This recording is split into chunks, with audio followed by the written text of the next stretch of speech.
1 sa balita, komentaryo, drama at serbisyo publiko.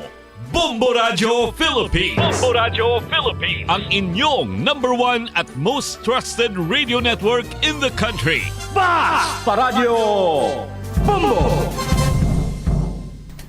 Oras sa Bombo Radio Iloilo, Philippine Standard Time, 53 minutos na nakaligad sa takna ng alas 11. Welcome sa pagpangalagad sa Bombo Hanay sa Udodri sa New FM Bombo Radio Iloilo, ang flagship station sa #1 most trusted radio network kinakandrang Bombo Radio Philippines. Adlaw kita karon sa Huwebes, Pebrero 28 tuig 2024. Sa gihapon ini mo lagari mo ang kurman, Bombo Chama Blanco Hover kag karon yari madalakuan kag mga nagapauna nga mga balita. Bakbakanay sa kabukiran sa Banwa sa San Joaquin, Iloilo sa dunga sang Philippine Army kag Communist Terrorist Group NPA liwat nga nagaluntad. Isa ka babae nga pilaso nagsungka sa kapulisan ginapatihan miyembro sa komunista kag terorista nga grupo. Update sa dugang siningaduha ka mga bangkay sa encounter sa San Joaquin or encounter nga nagluntad sa Banwa sa San Joaquin. Mga banwa nga napektuhan sa El Nino phenomenon, wala pa sang may nakadeklarar sang state of calamity. Lalaki ginhatok-katok kalabo sang pagkaisa niya nga tanod sa banwa sang Kalinog, Iloilo, patay. Liga ng mga barangay President Ireneong ginhatagan sang 15 kadlaw ang mga kapitan agud magpasa sang listahan sang boarding houses nga ila sa ila na sakupan. Kag babae na kuhan sa masobra 5.5 milyones pesos nga balor sa iligal nga droga sa istansya Iloilo. Muni madalakuan mga balita issues kay impormasyon na main sentro karon sa aton sini nga pagapangalagad sa gihapon diri sa palatuntunan na Bombo Hanay sa Udo. Sinigid lamang iya nga aga sa aton sini nga mga kabombo liwat nga nabatian ang linok panay sa Banwa sang San Joaquin sa kabukiran sa Banwa sang San Joaquin, Iloilo. Ini sandig iya karon sa mga pumuluyo nga nagpalabot diri sang mensahe sa Bombo Radio. Ang ginapatihan nga base nag sumalangay naman ang banas sang Philippine Army kag sang Communist Terrorist Group New People's Army. Sa nasambitan siniya nga kabukiran sa Banwa sang San Joaquin kag liwat na naman nga nagbaylohanay sang lutang. Sa aton sinikaron iya nga mga kauturan gina-monitor naton ining latest development kay suno pagani sa Philippine Army padayon ang ila sining ginapagin kasa nga hot pursuit operation patok sa pila pa ka miyembro sang Communist Terrorist Group nga nakapalagyo sa ginpatigayon sini iya nga operation kagapon sining adlaw. Ang latest diri karon sa mga bangkay hibaloon taman kun bala may identity na ini matapos ngayon sila ang gindala na sa punerarya diri man sa bahin sa probinsya sa Iloilo. 56 minutos na nakaligad sa takna sining alas 11 sa palatuntunan na Bombo Hanay sa Udo. Si former President Rodrigo Duterte ginpandaman si sining best friend nga si Pastor Apollo C. Kibuloy sa sining pagkaristo bangod sa mga kaso nga ginapangatubang sini kag sa sining pamalibad iya nga magtambong sa Senate inquiry nga ginapatigayon sa karon patok sa sining mga akusasyon sa founders ng Kingdom of Jesus Christ. Suno pagani sa kay former President Duterte, ginhambalan niya kuno si Kibuloy nga may yara sang kahilwayan sa aton sini nga mga kabumbo kag subong man mayara sang kinamatarong sa pagpili. Kung hindi siya magpakita sa Senado, i-prepararya lang kuno ang iya sini nga kaugalingon bangod ngayon siya ang pag-aaristohon. Tigin na papaatag pagidiri ni former President Duterte sa kay Kibuloy nga sa gihapon ang desisyon sang iya siningabyan amo iya ang magapangibabaw kung magatambong ini siya o kung hindi sa ginapatigayon sini nga hearing sang Senado. friendly advice kumbaga no ining pahayag ni former President Duterte kasunod sang reklamo nga sexual harassment batok sa kay Pacquiao. Ang iban sini nga mga balita kag impormasyon inyo bantayan sa padayon nga pagpangalagad sa bumbuanay sa auto pagkatapos ang Bombo Network News. Hindi lamang sa jeans o kung tugas ang katigulangon ang rason sa hair loss o kung pagkaunot sang buhok. Natukiban sang health expert sa South Korea nga ang hair loss ang tuga sang environmental factors. Sa bugos nga kalibutan, nagalabot sa 4.2 million ang nagakapatay bangod sa outdoor air pollution suno sa World Health Organization. Mas sobra 90% sang populasyon sa kalibutan ang nagaistar sa populated areas sa diin ang heart attacks, aggravated asthma, irregular heartbeat kag poorer lung function ang pila lamang sa epekto sang air pollution.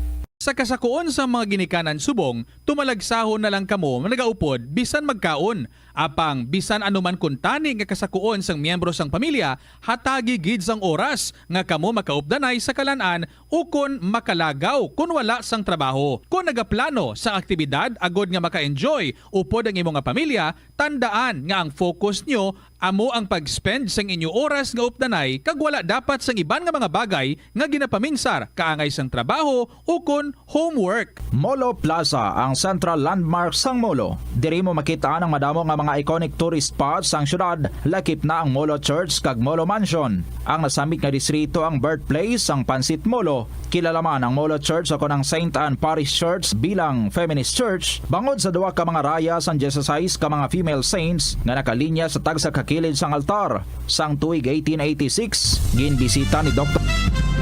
Ito ang Bombo Radio Philippines. Fully digitalized. Numero 1 sa balita, komentaryo, drama at serbisyo publiko. Bombo Radio Philippines. Bombo Radio Philippines. Ang inyong number 1 at most trusted radio network in the country. Basta Radio Bombo! This is Bombo Network News Noontime Edition, broadcasting live at Bombo Radio Broadcast Center at Makati City, Philippines.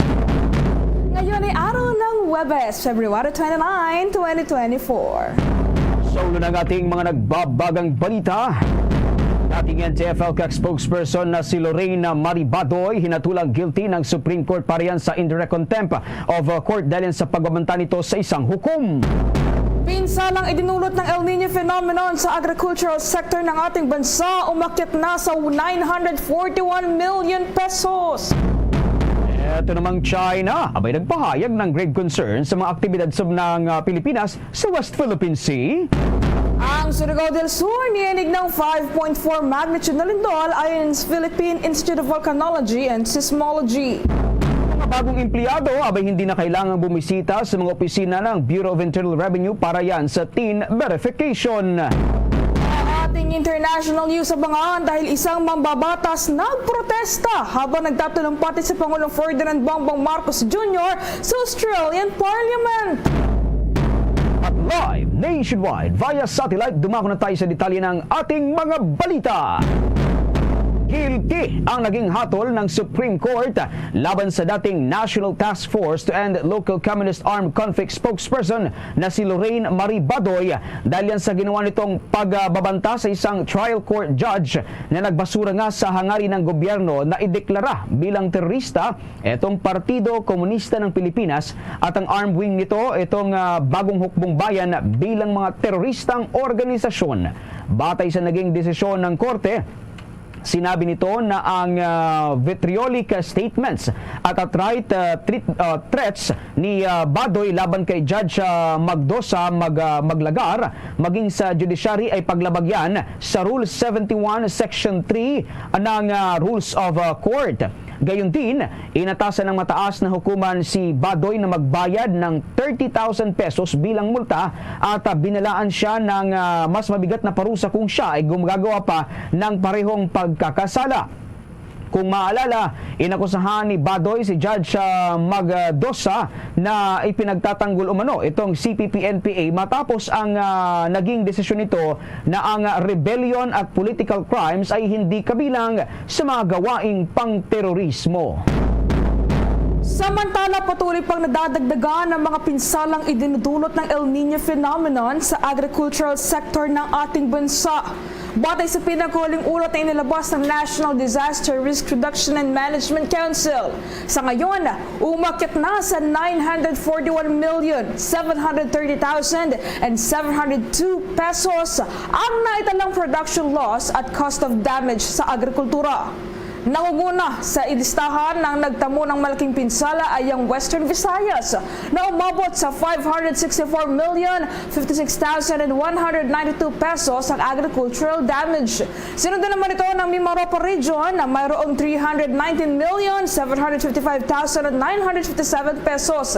Ang Ilocos Region naman ay nagtamo ng 54,450,077 pesos na pinsala, habang ang Calabarzon ay nagkapinsala naman ng 2,750,947 pesos.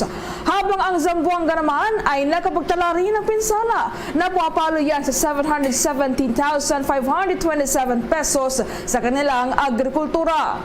Kaugnay nito ay nasa kabuang 16,709 na mga magsasaka at mga mangingisda rin ang naapektuhan ng El Nino. Gayun din ang nasa 14,854 hectares ng mga pananim. Samantala, bilang tugon naman ay pinaplano ngayon ng lokal na pamahalaan ng mga apektadong mga lugar na magtatag ng mga water impoundment at magbigay rin ng alternative high-value crops sa mga apektadong magsasaka. Oras 4 na minuto makalipas ang 12 ng tanghali. Sa pagpapatuloy pa rin ng ating mga nagbabagang balita sa oras na ito, nagtungo ang mga kinatawan ng United States Agency for International Development sa Luwakan Airport sa Baguio City sa lalawigan ng Benguet. Ito ay matapos na naging pagpupulong nito sa Camp Aguinaldo. Layon rin ito na makipagpulong rin sa ilang opisyal naman ng Cordillera Regional Disaster Risk Reduction and Management Council, maging sa Tactical Operations Group 1 ng Philippine Air Force. Nakahanay rin ito ngayong araw para naman sa meeting kasama itong Department of Environment and Natural Resources sa Cordillera Administrative Region. Pangunahing tatalakayin sa mga pagpupulong na ito ay ang kasalukuyang update naman sa forest fire na patuloy pa rin na lumalamon ng kagubatan dyan sa may lalawigan ng Benguet. Sa isang pahayag, sinabi ng Office of the Civil Defense na nananatiling aktibo ang naturang international group sa pagbabahagi ng kanilang estratehiya na may kinalaman naman sa paggamit ng helibuckets. Ito ay bilang paraan naman upang maapula nga itong forest fire sa nasabing lalawigan. Samantala mga kabombot Kisar Nation, siniguro naman ng grupo mula sa Estados Unidos na handa sila sa anumang kapasidad. Kabilang narito ang kapasidad na tumulong sa aerial suppression operations ng ating pamahalaan upang maapula nga itong naturang sunog dyan sa may kagubatan ng lalawigan ng Benguet. Sa ngayon ay hindi pa rin naapula nga itong forest fire sa naturang lalawigan at patuloy pa rin itong tinutugunan ng mga kinauukulan. Samantala, hindi nagustuhan ng China ang naging pahayag ni Pangulong Ferdinand Bongbong Marcos Jr. hinggil sa mga aktibidad ng nasabing bansa sa ating teritoryo sa West Philippine Sea. Una kasing nagpahayag ng pagkabahala si Pangulong Marcos Jr. laban sa mga aktibidad ng China sa naturang lugar. Bilang tugon dito ay nagpahayag din si Chinese Foreign Affairs Ministry spokesperson Mao Ning ng grave concern laban sa mga aktibidad umano ng Pilipinas sa naturang lugar na malinaw daw na paglabag sa soberanya ng kanilang bansa. Kasabay nito ay binigyang diin din ng Chinese official na magpapatuloy ang kanilang bansa sa pag-aksyon sa pag-asagawa ng mga necessary measures sa pinagagawang teritoryo sa West Philippine Sea upang protektahan umano ang kanilang territorial sovereignty at maritime rights, gayon na rin ang interest sa lugar na pinag-aagawan. Kung maalala, ang pagpapahayag ni Pangulong Ferdinand Bongbong Marcos Jr. ng pagkabahala sa kasalukuyang sitwasyon ngayon sa West Philippine Sea ay kasunod na rin niya ng mga ulat ng Philippine Coast Guard at Philippine Navy na nakakaranas umano ng communication interference ang mga barko ng Pilipinas sa tuwing sila ay nagsasagawa ng mga misyon doon sa bahagi ng West Philippine Sea. Sa Sa iba pang mga balita, niyanig ng 5.4 magnitude na lindol. Ito namang ilang bahagi ng Caraga Region ngayong araw yan. At naramdaman ito kaninang alas 8:23 ng umaga. Ito naman ay tinatayang may lalim na aabot sa 15 kilometer at sa tectonic naman itong natukoy na pinagmulan ng naturang paganig ng lupa. Natukoy naman ang epicenter nito sa layong 77 kilometer sa timog silangan ng Caguait, Surigao del Sur. Kaugnay ng pagyanig, narito naman ang mga report intensities. Naramdaman itong intensity 5 naman sa Hinatuan, Surigao del Sur at ito namang intensity 4 sa City of Bislig sa Surigao del Sur. Samantala ayon yan sa kinaukulan ay wala namang inaasahang mga aftershocks kasunod nga ng naturang pagyanig. Nakatakda namang lumagda ng 3 kasunduan ng Pilipinas at Australia ngayong araw kasabay ng pagbisita ni Pangulong Ferdinand Marcos Jr. sa Canberra, Australia at humarap sa Australian Parliament. Naniniwala ang Pangulong Marcos na mas lalakas pa ang relasyon ng Pilipinas at Australia matapos na lagdaan ang 3 agreements. Inihiyag ng Presidente sa nasabing mga kasunduang mas lalakas pa ang information sharing, capability building at sa aspeto ng interoperability sa maritime domain ng Pilipinas at Australia. Bukod pa dito, ang inaasahang mas matatag na partnership sa aspeto ng cyber at local at ganoon rin ng critical technology at maging sa competition law. Dagdag pa ng Pangulo, may kabuang 120 na mga kasunduan na nalagdaan sa mga nagdaan pang panahon ng dalawang bansa.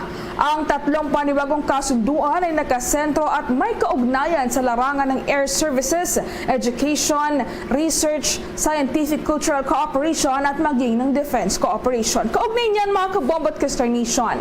Narito ang bahagi ng pahayag ni Pangulong Ferdinand Bongbong Marcos Jr. The 3 agreements add to more than 120 agreements that our 2 countries have signed through the decades. And these are in various fields, including defense cooperation, air services, education, research, scientific and cultural cooperation, amongst others. Ating napakinggan ang bahagi ng pahayag ni Pangulong Ferdinand Bongbong Marcos Jr. Oras 10 minuto makalipas ang alas 12 ng tanghali.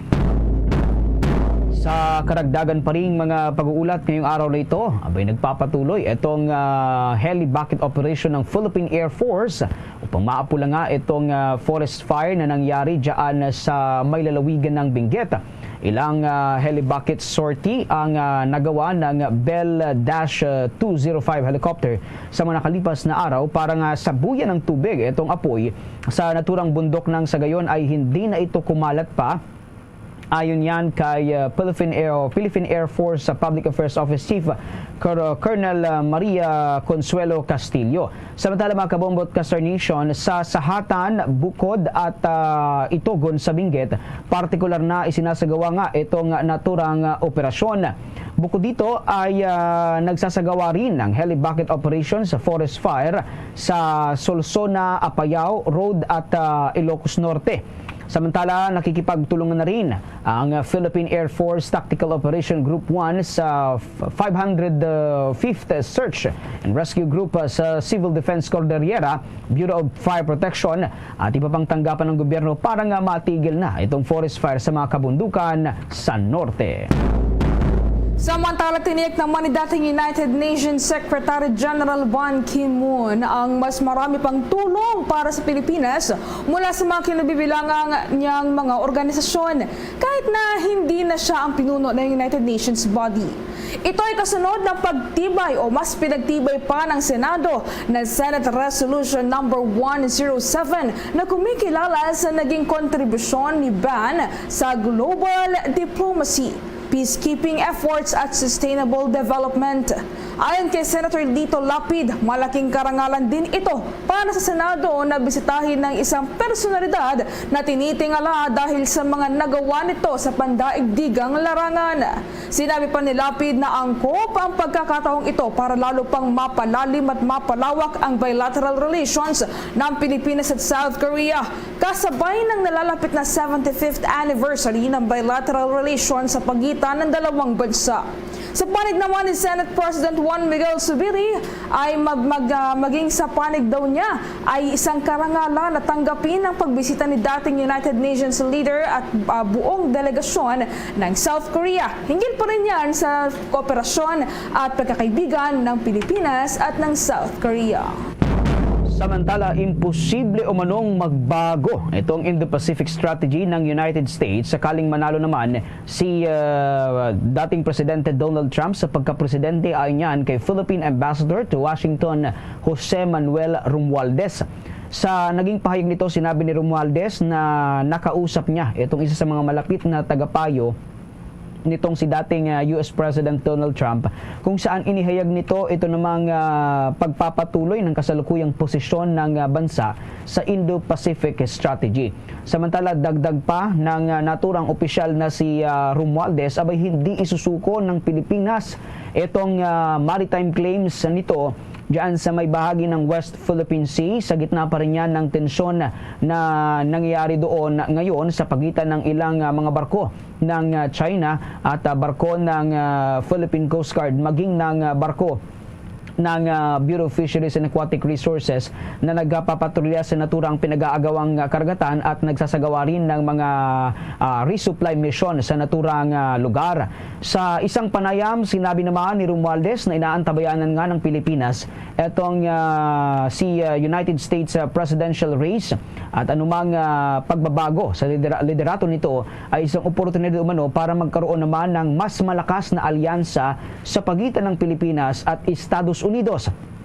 Samantala, inaasahan kasi na maghaharap muli sa pagkapangulo itong si Donald Trump at itong kasalukuyang presidente naman na si Joe Biden. Samantala, dagdagan pa natin ang ating mga pagbabalita mula sa ating mga kasamahan dahil ang Senado raw target na madala sa plenaryo ang isinusulong na economic chacha bago ang State of the Nation address sa huling linggo ng buwan ng Hulyo.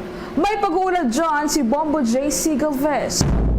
Target ng mataas na kapulungan ng Kongreso na madala sa plenaryo ang isinusulong na panukalang pag-amyenda sa ilang economic provisions ng konstitusyon bagong State of the Nation address o SONA ng Pangulo sa huling linggo ng Hulyo. Itong binigyan diin ni Senador Sani Angara na siyang chairman ng Senate Subcommittee on Constitutional Amendments and Revision of Codes sa harap ng plano na maisabay ang plebisito hinggil sa charter change sa 2025 midterm elections. Ayon kay Angara, may sapat pang panahon para maisabay ang plebisito para sa chacha sa 2025 elections. Marso pa lamang anya at marami pang panahon para plansyahin ang mga detalye nito. May konting adjustment dyan kasi we'll have to see ano yung final na ilalabas sa balota. So, yun yung mga operational details na kailangan pag-isipan na mabuti. Pero natutuwa tayo dahil yung flinote nating idea, yun din ang gusto ni Presidente na makatipid tayo at pero magagawa rin natin simultaneous o sabay yung plebisito kung sakali at saka yung 2025 elections. Ay palagi ko may oras. Dito. Kasi it's only March. Maraming buwan bago mag-Oktubre. So, maraming oportunidad para plansyahin yung mga detalye. Una nang inihayag ni Angara na target nila na maaprubahan ang economic charter change bago mag-Oktubre para maisabay sa pag-imprinta ng mga balota para sa halalan sa 2025 ang mga tanong ukol sa panukalang charter change. Git ni Angara, kapag tiyak na ang pagsasagawa ng plebisito kasabay ng eleksyon sa susunod na taon, makakapag-focus na sila sa pagkumpleto sa public hearing at sa pagpapasa ng aktual na amendment sa ilang economic provisions ng saligang batas. Para sa Bombo Network News, ako si Bombo J.C. Galvez nag-uulat para sa number 1 and most trusted radio network in the country, Bombo Radio Philippines Basta Radio. Bombo! Oras 16 na minuto makalipas ang alas 12 ng tanghali. Maya-maya mga kabombot ka sa Nation, abangan ninyo sapagkat may makakapanayam tayo na mula dyan si Ma'am Eileen Lucero, ang National Coordinator netong Toxic Watchdog Group na EcoWaste Coalition. Pahinggil naman doon sa iba't ibang issue na kinasasangkutan ngayon ng ating bansa, partikular na doon sa itong nagtrending nga na glutathione drip ng asawa ni Senador Padilla, maging doon doon sa mga issue dyan sa may West Philippine Sea na kinabibilangan naman itong issue tungkol sa cyanide fishing na talaga namang nagdudulot ng sinasabi nating environmental destruction doon sa naturang pinag-aagawang karagatan dyan sa may West Philippine Sea. At kumuha rin tayo ng komento mula kay Ma'am Irene o dito sa Eco Waste Coalition pahinggil naman doon sa umano'y 41 billion pesos na, mahigit 41 billion pesos na halaga na danyos naman doon sa nangyaring oil spill dito sa may Mindoro dahil doon yan sa paglubog naman noong MT Princess, itong oil tanker na talaga namang nagdulot ng malaking epekto doon sa mga mangingisda sa naturang lugar. Samantala muna mga kabombo ka Sir Nation. Sa iba pang mga balita sa oras na ito, sang-ayon si retired Supreme Court Senior Associate Justice Antonio Carpio dito sa ginagawang separate deliberation ng House of Representatives at ng Senado hinggil dito sa panukalangang amyendahan itong 1987 Constitution at sinusunod daw kasi nito ito namang bicameral nature ng Kongreso na nakasaad sa saligang batas. Matatandaan na nakatanggap ng kritisismo itong kasalukuyang deliberasyon nga dahil hindi umano nito sinusunod. Ito namang nature ng Constituent Assembly kung saan magsasanib puwersa itong dalawang kapulungan ng Kongreso at pagpapanukala naman ng itong charter amendments. Sa presentasyon ni Carpio sa pagdinig ng House Committee of the Whole, hinggil nga sa resolution both houses number 7, sinabi niya na nakasaad nga sa Section 1, Paragraph 1, Article 17 ng 1987 Constitution na maaaring bumoto ng magkahiwalay ang mataas at mababang kapulungan ng Kongreso. Dapat aniyang makakuha ng 3/4 vote na papabor sa proposed amendments or ito ngang revision ng konstitusyon ang bawat kapulungan. Itong mataas na kapulungan ng Kongreso o Senado at mababang kapulungan ng Kongreso o itong Kamara. Samantala, binigyan diin ng dating maestrado na ang salitang Congress ang ginamit sa saligang batas at hindi Constituent Assembly. Kailangan umanong aprubahan ng magkahiwalay itong isang batas bago ito maging batas ng Kongreso.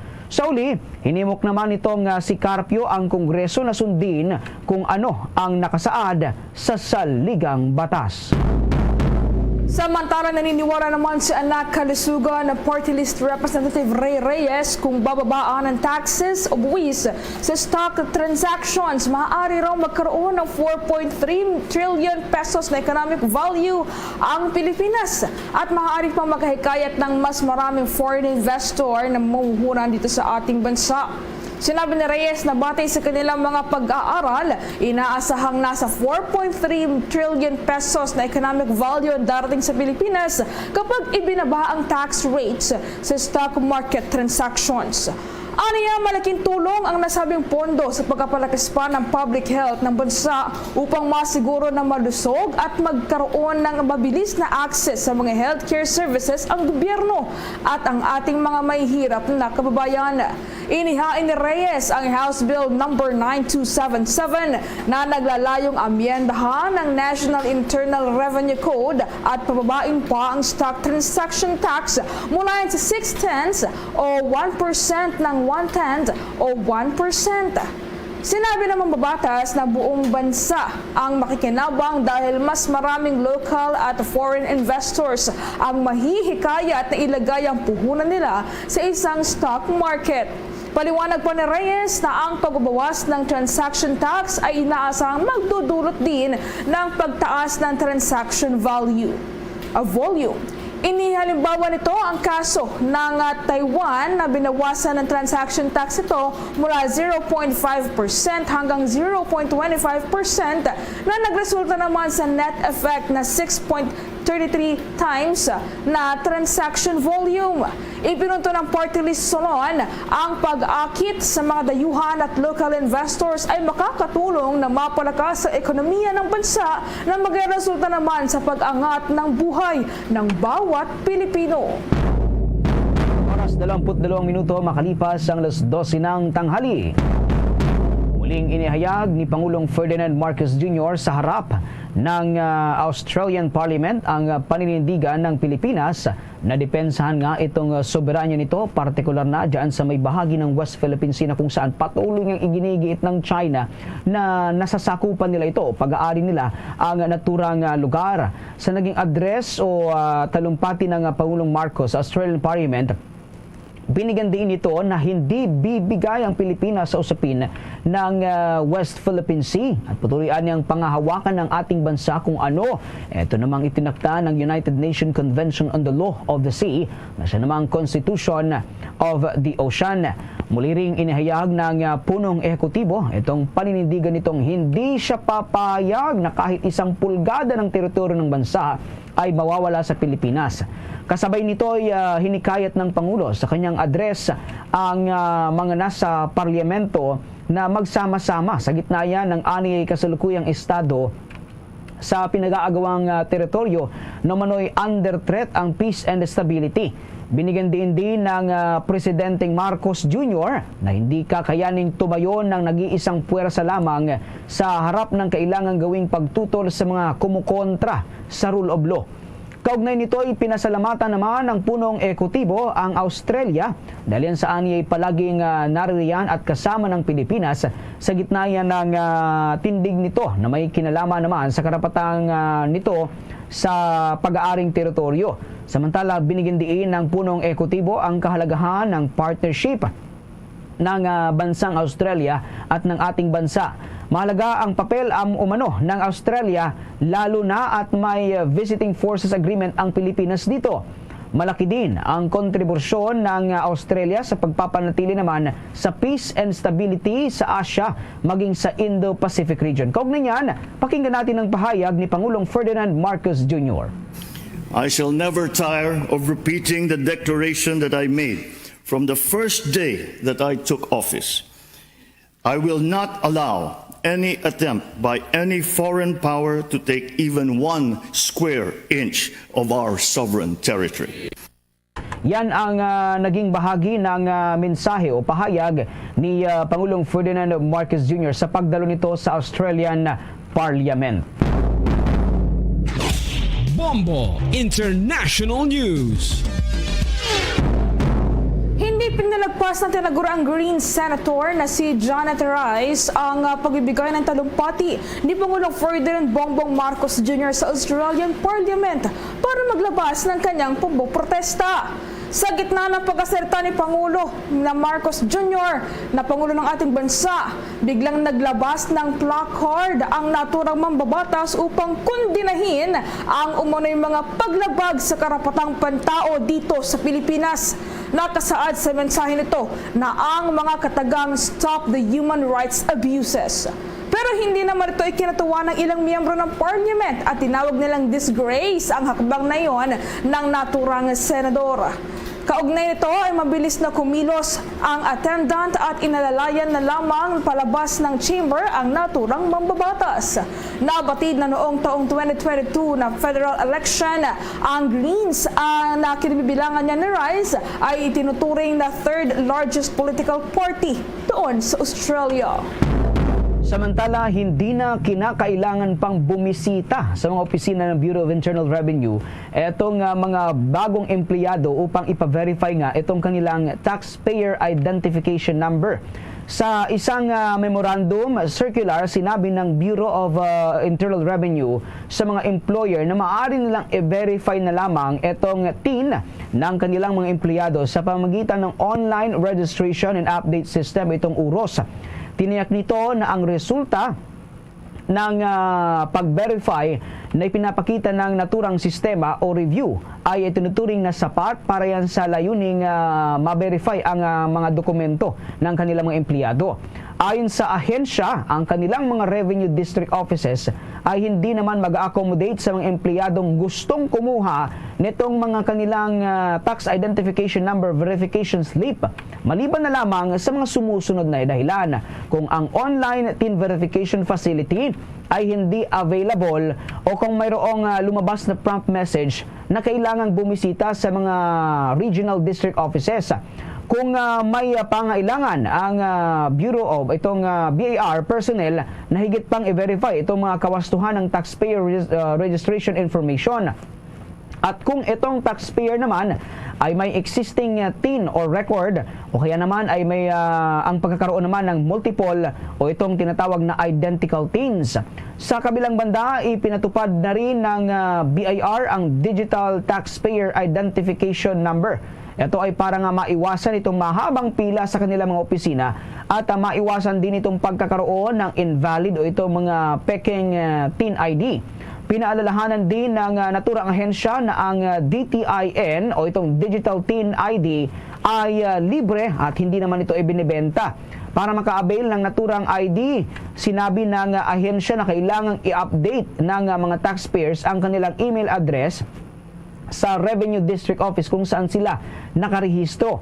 Ang taxpayers ay kinakailangan ding magsagawa at magsumite naman ng Form S1905, itong Registration Update Sheet, sa pamamagitan ng pagpapadala ng email sa kanilang mga kinakaukulang RDO o sa pamamagitan niya ng E-Services Taxpayer Registration Related Application Portal ng Bureau of Internal Revenue. Samantala, kaugnay nito ay natasan ng kawanihan ang mga nagbabayad o itong mga taxpayers na mag-upload ng kanilang larawan sa Digital TIN ID. Ito ay dapat na malinaw, na angkop at kamakailan lamang itong larawan na kinuha katulad ng individual na may tamang pangalan. Naniniwala naman si Bayan Muna Chairperson Nery Colmenares na maaaring maging banta sa national security ng Pilipinas ang pagpayag sa mga foreigners na magkaroon ng full control sa public utilities ng ating bansa. Binigyang diin ni Colmenares na ang ibang mga bansa ay may sariling interes sa Pilipinas, gaya na lamang daw ng Estados Unidos at ng China. Sa pagdinig ng House Committee of the Whole hinggil sa resolusyon o Resolution of both Houses number 7 na layong amyendahan na economic provisions ng saligang batas, sinabi ng dating mambabatas na malaki ang posibilidad na kontrolin ng foreigners ang political at economic life ng ating bansa. Ang public utilities umano ay lifeblood at pinaka-importanting industriya na kapag hinawakan ng mga dayuhan ay mawawalan raw ng kontrol ang Pilipinas. Nagbigay rin ng pahayag si Ibon Foundation Executive Director Sonia Africa tungkol sa nasabing issue. Aniya, mas dapat bigyan prioridad ng bansa ang industrialization at local production kaysa liberalization ng foreign investments ng walang mutual benefits. Dagdag pa ni Africa, hindi kakulangan ng foreign investment ang problema, bagkus ay ang kakulangan daw ng ambisyon at nasyonalismo. Kinontra naman ito ni Energy Undersecretary Sharon Garin.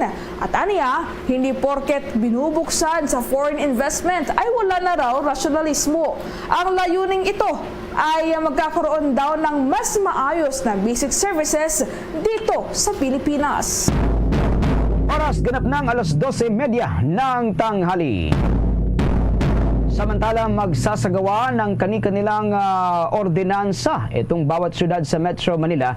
Hinggil yan sa ipinasang resolusyon ng Metro Manila Council o itong MMC na nagbabawal naman dito sa mga electric bike at electric trike na bumiyahe sa National Road.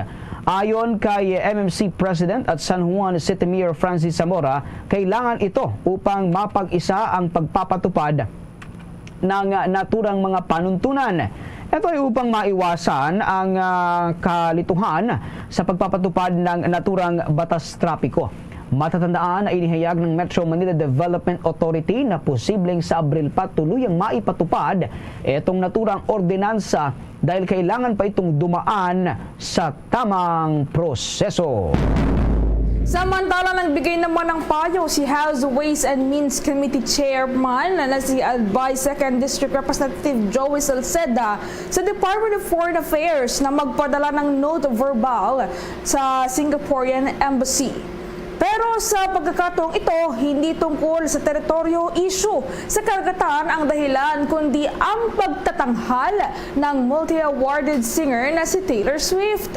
Ito ay para humingi ng paliwanag ukol sa napaulat na binigyan umano ng exclusivity terms ng Singapore Tourism Board at Ministry of Culture, Community and Youth ang production company na AEG Presents para suluhin ang concert ni Taylor Swift. Para kay Salceda, mga kababat Custer Nation, hindi magandang gawain ng naturang bansa sa naipagkait sa ibang Southeast Asian countries ang pagkatanghal ng nabanggit na popstar. Nabatid ni Salceda na dahil sa concert ni Swift ay tumaas ang regional demand sa hotels at airlines ng 30% sa Singapore at tumaas ang industry revenues nito ng $60 million. Diin ni Salceda, masakit at hindi dapat palampasin ang nabanggit na ginawa ng Singapore na mabuting kaibigan ng Pilipinas. Aniya, taliwas ito sa prinsipyo ng consensus-based relations at solidarity na siyang pundasyon naman ng pagkatatag ng ASEAN. Wala pa namang komento ang Department of Foreign Affairs ukol dito. Samantala, natukoy na ng Philippine Coast Guard itong tatlong hackers na nasa likod yan ng nangyaring breach sa kanilang Facebook page. Ito ang iniulat ng Philippine Coast Guard. Matapos nga itong full recovery ng kanilang online platform. Sa isang pahayag, inanunsyo ng Philippine Coast Guard na nabawi na nila itong Coast Guard Public Affairs Service ay itong full access sa kanilang naturang page. Anila, matapos ang isinagawang back-end operation ng kanilang ahensya sa tulong na rin ng Cybercrime Investigation and Coordinating Center, ay nadiskubre nila na ang pagkakakilanlan ng tatlong hackers sa likod ng nasabing krimen. Ang mga ito ay kinilala ng Philippine Coast Guard sa pangalan na Fatima Hassan, Murat Kansu at Vicky Bates. Ayon sa Cybercrime Investigation and Coordinating Center, gumagamit ng malware ang naturang mga hackers upang illegal na pasukin ang security ng online page ng Philippine Coast Guard. Dahil dito ay nakatakdang magsagawa ang naturang ahensya ng comprehensive hardware check bukas sa lahat ng mga office laptops at computers ng Coast Guard Public Affairs Services at gamit itong kanilang access sa official social media platforms ng Philippine Coast Guard. Sa ngayon, ay inalis na ng ahensya ang lahat ng mga possible traces ng malware kasabay nitong mas pagpapatibay pa ng overall cybersecurity nito laban sa mga potential breaches. Kung maalala, bago ang naturang breach sa Facebook page ng PCG, ay may mga na-monitor na rin itong mga hacking attempts sa kanilang website at iba pa nilang mga online platforms. Hindi naman sang-ayon ng Philippine Nurses Association Incorporated sa pagtanggap ng mga clinical care associates sa mga healthcare facilities sa ating bansa. Ito ang binigyang diin ng naturang grupo kasunod ng anunsyo ng Private Sector Advisory Council na mayroon ng 300 clinical care associates ang natanggap na sa mga ospital bilang pagtugon niyan sa utos ni Pangulong Ferdinand Marcos Jr. na tugunan ang kakulangan ng mga nurse sa ating bansa. Ayon kay Philippine Nurses Association Incorporated National President Dr. Elmer Bondok, mula pa noong una ay tutol na ang kanilang grupo ukol dito sapagkat wala pa anyang legislation o sa ating bansa ang sumusuporta sa ganitong uri ng practice environment. May tuturing kasi anyang mga underboard ang mga clinical care associates dahil ang mga ito kasi ay hindi nakakapasa o hindi pa nakapasa sa kanilang mga licensure examination dahilan kung bakit hindi sila eligible na magtrabaho sa mga healthcare institutions. Aniya, sa halip ay dapat daw na pagtuunan ng pansin ng pamahalaan ang paghikayat sa mga licensed nurses na i-practice ang kanilang propesyon. Marami kasing mga lisensyadong nurses sa ating bansa ang mas pinipili na lamang na magtrabaho sa ibang industriya nang dahil yan sa mas mataas na kita at mas maayos na working environment, bagay na dapat anyang tinutugunan ng pamahalaan. Samantala, nakubkob itong pinagkukutahan ng hindi bababa sa 20 terorista sa nakabilang sa Southern Panay Front Committing rehiyon. Panay sa ilalim yan ng Nahum Camariosa alias Bebong. Tumagal ng 20 minuto ang bakbakan sa pagitan ng mga terorista at ng tropa ng 61st Infantry Hunter Battalion ng 301st Infantry Bayanihan Brigade sa barangay Torocadan, San Joaquin, Iloilo. 3 terorista ang nasawi bago tumakas ang mga ito sa kuta nila kung saan na-recover naman ang 3 hindi pa nakikilalang bagay. Ito namang 4 na M16 o bangkay at 4 na M16 rifle, isang AK-47 rifle, 3 bandoler, isang radyo at 9 na backpack ng kalaban.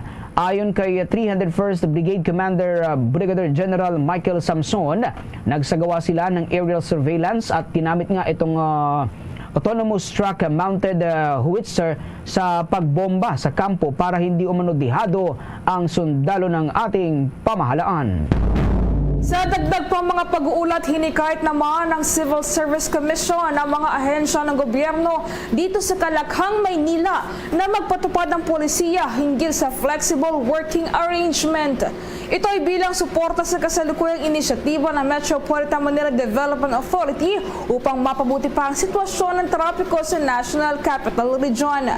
Mga kabomba at consternation, ayon kay Civil Service Commission Chairperson Carlo Nograles, ang mga patakaran ng FWA sa gobyerno na pipinahayag na sa pamamagitan niya ng Civil Service Commission Memorandum Circular No. 6 Series of 2022 ay itinatag upang ma-institutionalize ang adaptable at responsive scheme ng trabaho para yan sa mga civil servants upang itaguyod ang mahusay at epektibong pagganap ng mga tungkulin ng pamahalaan sa kabila ng mga nakakagambalang sitwasyon, kabilang ang lumalalang sitwasyon sa trapiko sa buong Metro Manila. Ang National Capital Region ang may pinakamalaking bilang ng mga government workers sa buong bansa, naaabot yan sa 440,009 o may katumbas po na 22.30% na career and non-career personnel. Aminado si Nograles na ang madalang sitwasyon na ito ng trapiko sa buong rehiyon ay nakakaapekto sa productivity ng isang empleyado. Dahil dito, binigyan diin ni Chairperson Nograles na ang pag-aproba sa FWA ay nakasalalay sa desisyon ng pinuno ng ahensya na sa kondisyon po yan ng mga stakeholder at kliyente ay ginagarantiyahan ng tuloy-tuloy na paghahatid ng mga serbisyo mula alas 8 ng umaga hanggang alas 5 ng hapon. Kasama din sa ipinatupad ang no noon break policy. Sa ilalim naman ng Memorandum Circular No. 6, maaring piliin ng mga ahensya ng gobyerno na gamitin ng alinman sa 6 na ito at upang pagganahin ang mga mekanismo ng suporta para yan sa mga opisyal at empleyado ng gobyerno. Maaari rin gamitin ang compressed work week para yan sa isang work arrangement at work shifting. Pinaalalahan na naman ni Chairperson Nograles ang mga tanggapan na bumalangkas ng mga alituntunin sa pagkapatibayan ng FWA na kanibibilangan naman ng mga gawaing pinapayagang gawin sa labas ng opisina, mga protocol sa kalusugan at komunikasyon, gaya na rin mga pamantayan sa pagganap at ang mga mekanismo sa pagsubaybay at mga pagbibigay din ng mekanismo para suportahan ang mga manggagawa. Sa pagkakataong ito ay nasa linya na ng ating komunikasyon si Ma'am Eileen Lucero, ang National Coordinator ng Toxic Watchdog Group na Eco Waste Coalition. At tatalakay natin ngayong tanghali ito namang iba't ibang issue, kabilang na itong issue naman sa glutathione, issue doon sa may cyanide fishing dyan sa may West Philippine Sea, maging issue naman dito sa pangkalahatang epekto, danyos nito namang nangyaring paglubog nitong isang oil tanker dyan sa may bahagi ng Mindoro. Unang-una, magandang tanghali po, Ma'am Lucero, at welcome po sa aming programa. Magandang tanghali, Victor, at saka sa lahat ng nakikinig ngayon ng Bombo Radio. No? So, magandang tanghali sila. Ma'am Eileen, kamakailan lang ay naglabas nga kayo ng pahayag hinggil doon sa talamak na bentahan naman ng mga unapproved glutathione IV drips. At bakit po mariing tinututulan ng inyong grupo ito? Ang Eco Waste Coalition ay tinututunan ito kasi hindi ito otorisado. Ibig sabihin, hindi ito approved, no? approval mula sa Food and Drug Administration natin. So ibig sabihin ito ay pwedeng hindi ligtas at dahil hindi siya sigurado, hindi siya dumaan dun sa pag-aaral, no, sa mga testing na nire-required ng ating FDA, no. So kaya para for public health safety, no, kailangan ay talagang wala dapat gumagamit nito, no, dahil walang kasiguraduhan ano yung laman nun at ano yung adverse health effect, no, nitong mga nagkalat na glutathione IV strips, no, na kahit sa online meron. Ma'am, at maliban po doon sa mga unapproved glutathione IV drips, ano-ano pang mga produkto ng pagpapaputi o mga produkto ng inyo namang kinokontra, ma'am? Coalition since 2010, talaga namang binabantayan natin at talagang sinusubaybayan natin yung mga whitening creams, no. Yung mga whitening creams na nakikita na Eco-Waste Coalition, meron siya mercury, no? So, ibig sabihin, ito yung heavy metals, na neurotoxic, merong makaka-apekto sa reproductive at saka sa kalusugan, lalo na sa utak ng ating mga kababayan, no? Hindi lang nang gumagamit na babae, kung hindi yung kanyang mga anak, yung kanyang surrounding, lalo na sa environment. Kasi ito ay merong mercury, no?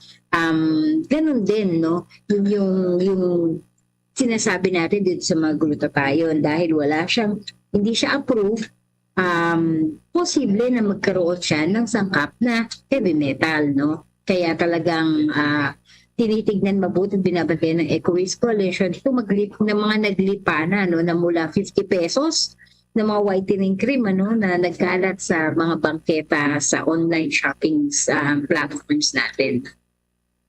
At totoo nga, Ma'am Eileen, na talagang talamak itong bentahan ng mga produktong pampaputi at aminado tayo na mahirap itong masawata.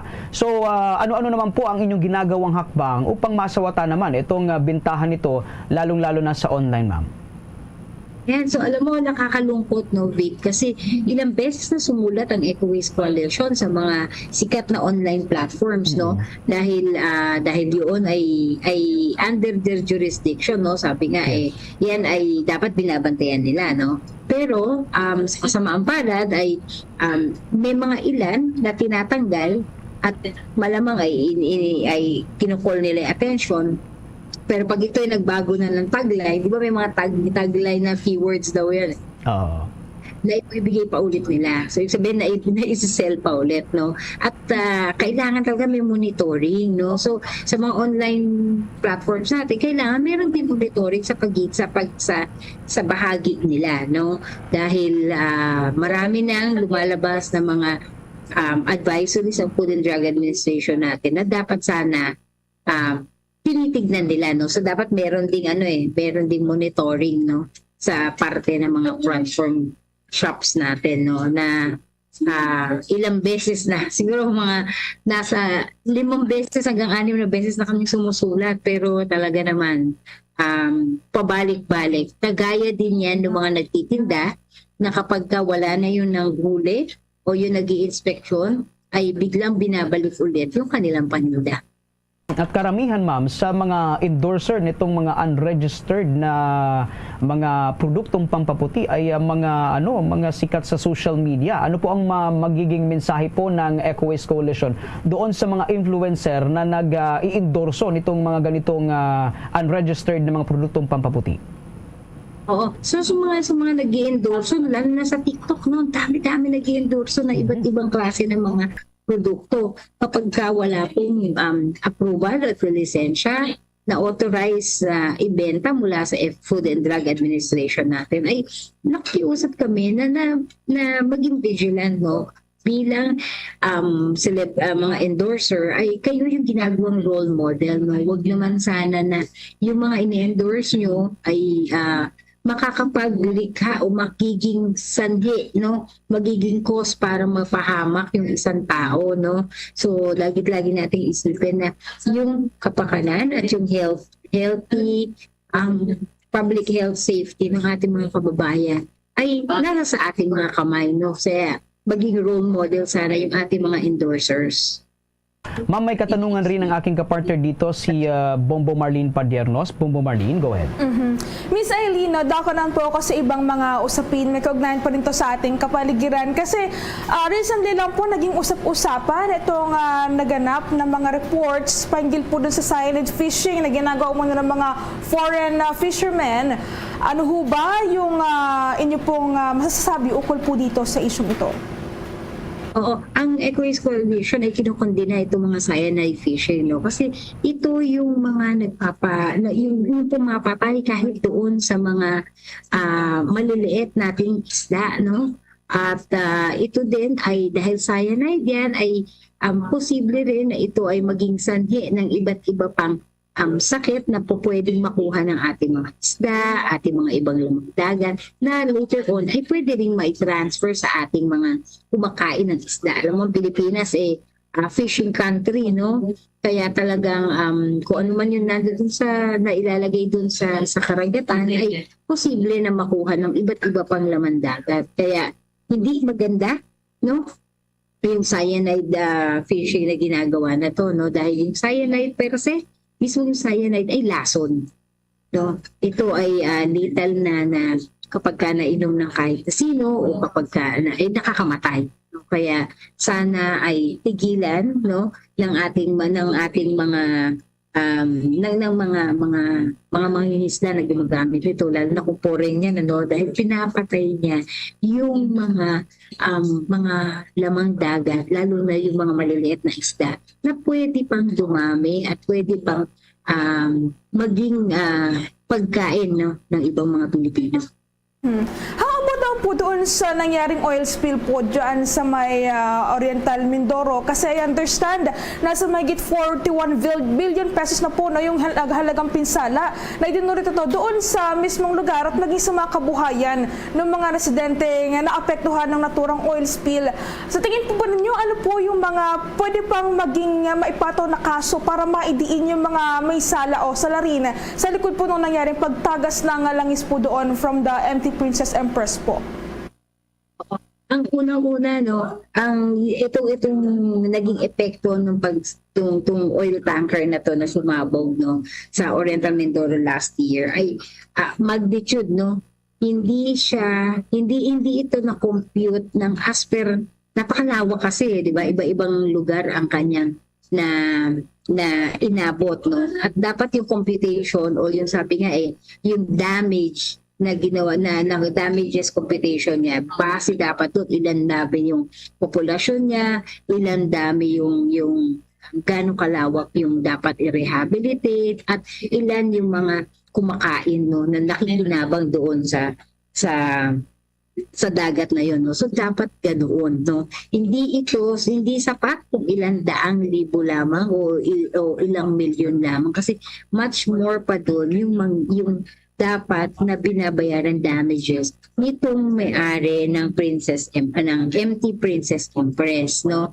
Kasi hindi nakukuha sa isang taon lang o ilang buwan na rehabilitasyon, no? Dahil yan ay karagatan, yan ay oil, no? Mas malaki yung pinsala na nagdudulot niyan, no? Kaya dapat ay sa tingin ng Ecoways Coalition, dapat yung mga ganyan, yung mga shipping vessels natin, lalo na yung oil tanker, ay meron talaga mga environmental insurance, no, na protection para sa ating lahat. Miss Eileen, sa tingin po ninyo, kasi talamak yung ganitong uri ng mga nangyayari sa kapaligiran natin, nakakapinsala talaga ng ating environment. Ano ho ba yung sa tingin ninyo dapat na konkretong hakbang na gawin po ng ating pamahalaan para maiwasan o matugunan agad-agad itong ganitong uri ng mga usapin po? Oo. Ang tingin ng Ecoways Coalition dyan, pagdating dyan sa halimbawa dyan sa mga mga oil tanker, no, at saka sa iba, kahit yung mga manufacturers, ay dapat meron sila yung mga environmental insurance para protection natin lahat, no. Halimbawa, maganda na meron tayong polluters pay, no. Ibig sabihin, lahat na nagpo-pollute dapat nagbabayad, no. At dapat yan yung mga matataas yung mga binabayad ng mga taxes, no? Kasi sinasalo ng pamahalaan, lalo na yung taxpayers' money, through the solid waste fund ng bawat local government, yung paglilinis ng kanilang mga nilikang kalat. no? So maganda na magkaroon ng polluters pay principle, magkaroon ng insurance, environmental insurance para lahat ng kiniklaim nila na nagkaroon ng hindi maganda ay pwedeng sila ay magbayad, no? Minsan pagka may mga ganyan na mga sabi nga ay stick, no? Carrot and stick lang, no? So pag mayroong mga ganyang stick ay nag-aayos, no? At natatakot yung ating mga manufacturers o kaya naman yung mga may-ari nitong mga posibleng maging sanhi ng hindi magandang distraction sa ating kapaligiran, no, na mag-ingat, no. Maganda rin sa isang banda na magkaroon tayo ng incentives and tax break para doon naman sa mga sumusunod at gumagawa ng maganda, no, kasi this will serve also as a promotion para doon sa ating mga manufacturers at sa ating mga iba pa na magiging katulong, kaakibat doon sa pagprotekta ng ating kalikasan. With that, Ma'am Eileen, maraming salamat po sa mga impormasyon na ibinahagi mo sa aming mga manonood at mga tagapakinig. At maging nagpapasalamat rin kami sa oras na inilaan mo sa aming paanyaya. Maraming salamat, Victor, at sa lahat ng nakikinig na inyong ngayong tanghali na. Kababotcaster Nation, si Ma'am Eileen Lucero, ang National Coordinator ng Toxic Watchdog Group na Eco Waste Coalition. Sa pagpapatuloy pa rin ng ating mga balita sa oras na ito, kumuha naman tayo ng mga balita mula sa ating mga himpilan. Itong universidad sa Bicol na nag-viral dahil sa anti-cheating hats, nakuha ang rank 2 bilang top performing school sa Mechanical Engineering o Engineers Licensure Examination. Alamin natin ang detalye sa pagulat ng Bombo Radio Legazpi. Nakapag-uwi ng karangalan ang Bicol University College of Engineering matapos na makuha ang rank 2 bilang top performing school sa kakatapos pa lamang na Mechanical Engineers Licensure Examination. Nakapagtala ang universidad ng 97.33% na passing rate sa eksaminasyon kung saan nasa 70 sa 75 estudyante nito ang nakapasa. Sa panayam na Bombo Radio Legazpi kay Engineer Mary Joy Mandani Ortiz, ang instructor ng Bicol University College of Engineering, kinumpirma nito na ang batch ng mga estudyante na nag-viral sa pagsusuot ng anti-cheating hats sa pagkuha ng eksaminasyon sa paaralan ang siyang nakapagtala ng mataas na passing rate.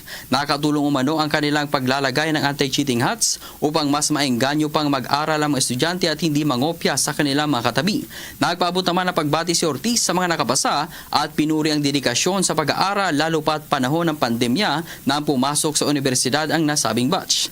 Samantala, nanguna naman bilang rank 1 sa top performing schools ang University of Science and Technology ng Southern Philippine Cagayan de Oro na may passing rate na 97.33% habang rank 3 ang Bohol Island State University Tagbilara na may 93.10%. Kayo ay isa sa pinaka magagaling na mga estudyante na despite of all the challenges na pinagdaanan nyo simula nung pandemic, pero lumaban kayo at ngayon nasa top 2 performing school na tayo. And this is the very first time na naging part kami ng top at dahil yun sa inyo. Ang bagay na naging payag ni Engineer Mary Joy Mandani Ortiz, ang instructor ng Bicol University College of Engineering. Yan ang ulat para sa Bombo Network News. Bombo Romeo Bilardo Jr. para sa number 1 most trusted radio network in the country, Bombo Radio Philippines, Basta Radio. Bombo! Samantala, ang Kapitolyo naman makikipag-ugnayan na raw sa pambansang ahensya para matulungan ang mga Cebuanong overseas Filipino workers. Naapektado yan ng kasalukuyang pagpapatigil sa deployment ng mga seasonal workers doon sa South Korea. May pag-uulatang Star FM Cebu. Gumawa na ng komprehensibong intergovernment agency approach ang pamahalaang palalawigan ng Cebu sa pagtulong sa kalagayan ng mga Cebuano overseas Filipino workers na apektado ng moratorium ng pambansang pamahalaan sa deployment ng mga seasonal workers sa South Korea. Noon pang Enero nang sinuspende ng Department of Migrant Workers ang deployment ng mga seasonal workers sa nasabing bansa matapos makatanggap ng ilang reklamo tulad ng hindi ligtas na kondisyon sa trabaho, kakulangan sa sahod, sobrang oras sa trabaho at naitalang 2 kaso ng pagkamatay. Sinabi ni Governor Gwen Garcia kay Department of Migrant Workers 7 Director Attorney Carl Ariola na kailangan nilang makipagpulong sa mga regional directors ng Department of Foreign Affairs, Department of Interior and Local Government at Bureau of Immigration hinggil sa pinabilis na resolusyon na moratorium, gayon din ang pagtatakda ng guidelines para sa deployment ng mga manggagawa sa naturang bansa. Ang Seasonal Worker Program ay nagbibigay daan para sa legal na pagkuha ng mga overseas Filipino workers upang punan ang mga kakulangan sa paggawa ng sektor ng agrikultura at pangisdaan doon sa peak season sa pamamagitan ng direktang pag-hook sa mga local government units ng Pilipinas at kanilang mga katuwang sa South Korea. Gumawa ng aksyon ang gobernador dahil sa kahilingan ng ilang alkalde ng lalawigan na ang kanilang mga nasasakupan ay apektado ng moratorium. Gumastos na umano ng malaki sa kanilang mga papeles ang mga manggagawang ito. Paglilinaw naman ni Attorney Ariola na kung ang visa ng mga ito ay naaprubahan bago ang Pebrero 1, ay maaari pa rin silang magpatuloy sa kanilang deployment. Gayunpaman kung ang kanilang mga visa ay naaprubahan pagkatapos ng Pebrero 1, kailangan pa rin nilang maghintay para sa mga guidelines na itinakda ng Central Office bago sila mai-deploy. Ikinatuwa din ito ang panukala ni Garcia na magkaroon ng government-to-government approach sa pagtiyak ng kapakanan ng mga overseas Filipino workers. So after that meeting with Gov. Gwen earlier and also with constant and direct communication with Mayor Arquiliano, ako personally, I am very collaborative. I'm willing to work with anyone. Mula Star FM Cebu para sa Bombo Network News, Star DJ Kevin Stowe nag-uulat para sa number 1 and most trusted radio network in the country, Bombo Radio Philippines. Basta Radyo, Bombo. Bago po ang ating Orasyo Impirata, nais namin kayong imbitahan na maliban sa Bombo News Center, ay maaari din po ninyong matunghayan ang ating 31 fully digitalized AM at FM stations. At para sa mga karagdagang mga balita at mahalagang impormasyon, abay tumutok sa mga social media live ng ating mga estasyon. Para sa ating mga kababayang Ilonggo, syempre nariyan ang Bombo Radyo Iloilo, ang Bombo Radyo Bacolod, maging ang Bombo Radyo Rojas. Para naman sa ating mga kababayang mga Cebuano, nariyan naman ang Bombo Radio Cebu. At para sa ating mga tagapakinig at mga manunood ng mga aklano, nariyan ang Bombo Radio Kalibo. At para naman sa ating mga kababayang mga Waray, nariyan ang Bombo Radio Tacloban. Mga kabombo at Kester Nation, narito pang Orasyo Imperata for deliverance from calamities. Almighty Father, we raise our hearts to you in gratitude for the wonders of creation of which we are part, for your providence in sustaining us in our needs, and for your wisdom that guides the course of the universe. We acknowledge our sins against you and the rest of creation, nature. We have confused your command to subdue the earth. The environment is made to suffer our wrongdoing, and now we reap the harvest of our abuse and indifference. Global warming is upon us. Typhoons, floods, volcanic eruption, and other natural calamities occur in increasing number and intensity. We turn to you, our loving Father, and beg forgiveness for our sins. We ask that we, our loved ones, and our hard-earned possessions be spared from the threat of calamities, natural and man-made. We beseech you to inspire us all to grow into responsible stewards of your creation and generous neighbors to those in need. Amen.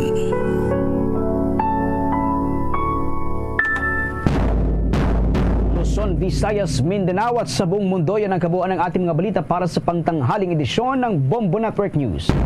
Dito sa Bombo News Center para sa number 1 and most trusted radio network in the country, Bombo Radio Philippines. Basta Radio, Bombo!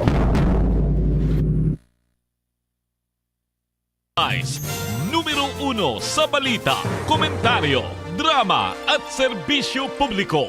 Bombo Radio Philippines. Bombo Radio Philippines. Ang inyong number 1 at most trusted radio network in the country. Basta Radio Bombo! Oras sa Bombo Radyo Iloilo, Philippine Standard Time. 1 minuto na nakaligad sa takna siningalaw na balik na diri sa pagpangalagad sa Bombo Hanay sa Udto. Sa gyapon ko po nimo Bombo Chama Blanco Hoover. Standby sa aton sining mga kabombo sa dugang mga balita kag impormasyon aton siniiya nga balikan ang natabo sining enkwentro sa may banwa sang San Joaquin na Iloilo. magluwas dito sa may Turukadan, may ara pagid sang nagluntad sini iyang agagid lamang sang inkwentro nabatian sang aton sini nga mga kabombo, mga pumuluyo sa lugar nga kung saan may ara naman sang pagbinayluhanay no sang lupok kag ginapatihan ini kabahin sang hot pursuit operation nga ginpatigayon sang Philippine Army sa sining mga miyembro sang communist terrorist group New People's Army nga amo man ang nanging target sang operation kagapon sining adlaw. May babayi pa diri nga pilason gindala naman sa ospital. Check naton mala ang latest kapag pangusisa man sa Bombo News Team with a Bombo Peter John Bayasca. PJB Master, please come in. Walter sa pinakalitas karon Bombo Champ, yara na sa hilway nga sitwasyon based sa pinakalitas kapag pagigangot naton diri sa may OIC officer in charge no sa San Joaquin PNP station. Pinagibili kay Police Captain Felix Pires no ang officer in charge diri sa may San Joaquin PNP. Kag duwa man ni sila Bombo Champ nagpadulong diri sa nabukid nga area sa may neighboring barangays diri sa barangay Turukadan. Banwa iya sang San Joaquin, Iloilo, diri partikular sa may Kamambungan nga kusyente diri nag-surrender ang ining babayi. So i-clarify naton kag may sa pinakalita sa pagsunod naton diri sa mga pulista, ini siya ang nagpangayo sa bulig sa isa ka barangay Kagawad diri sa may barangay Kamambungan na San Joaquin na Iloilo.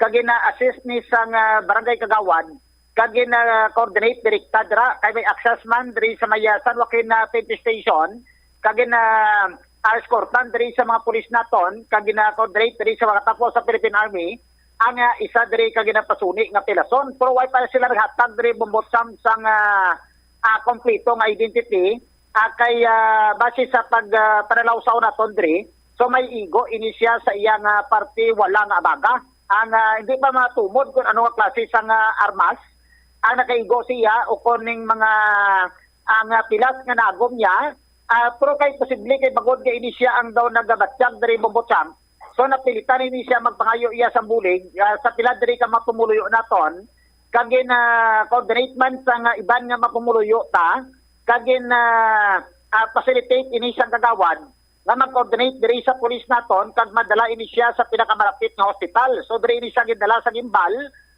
hospital ang ini nga biktima kag padapatan karon sa nagakaigo nga panggabulong kag ginapasiguruban ang iya sining safety diri iya sa karon.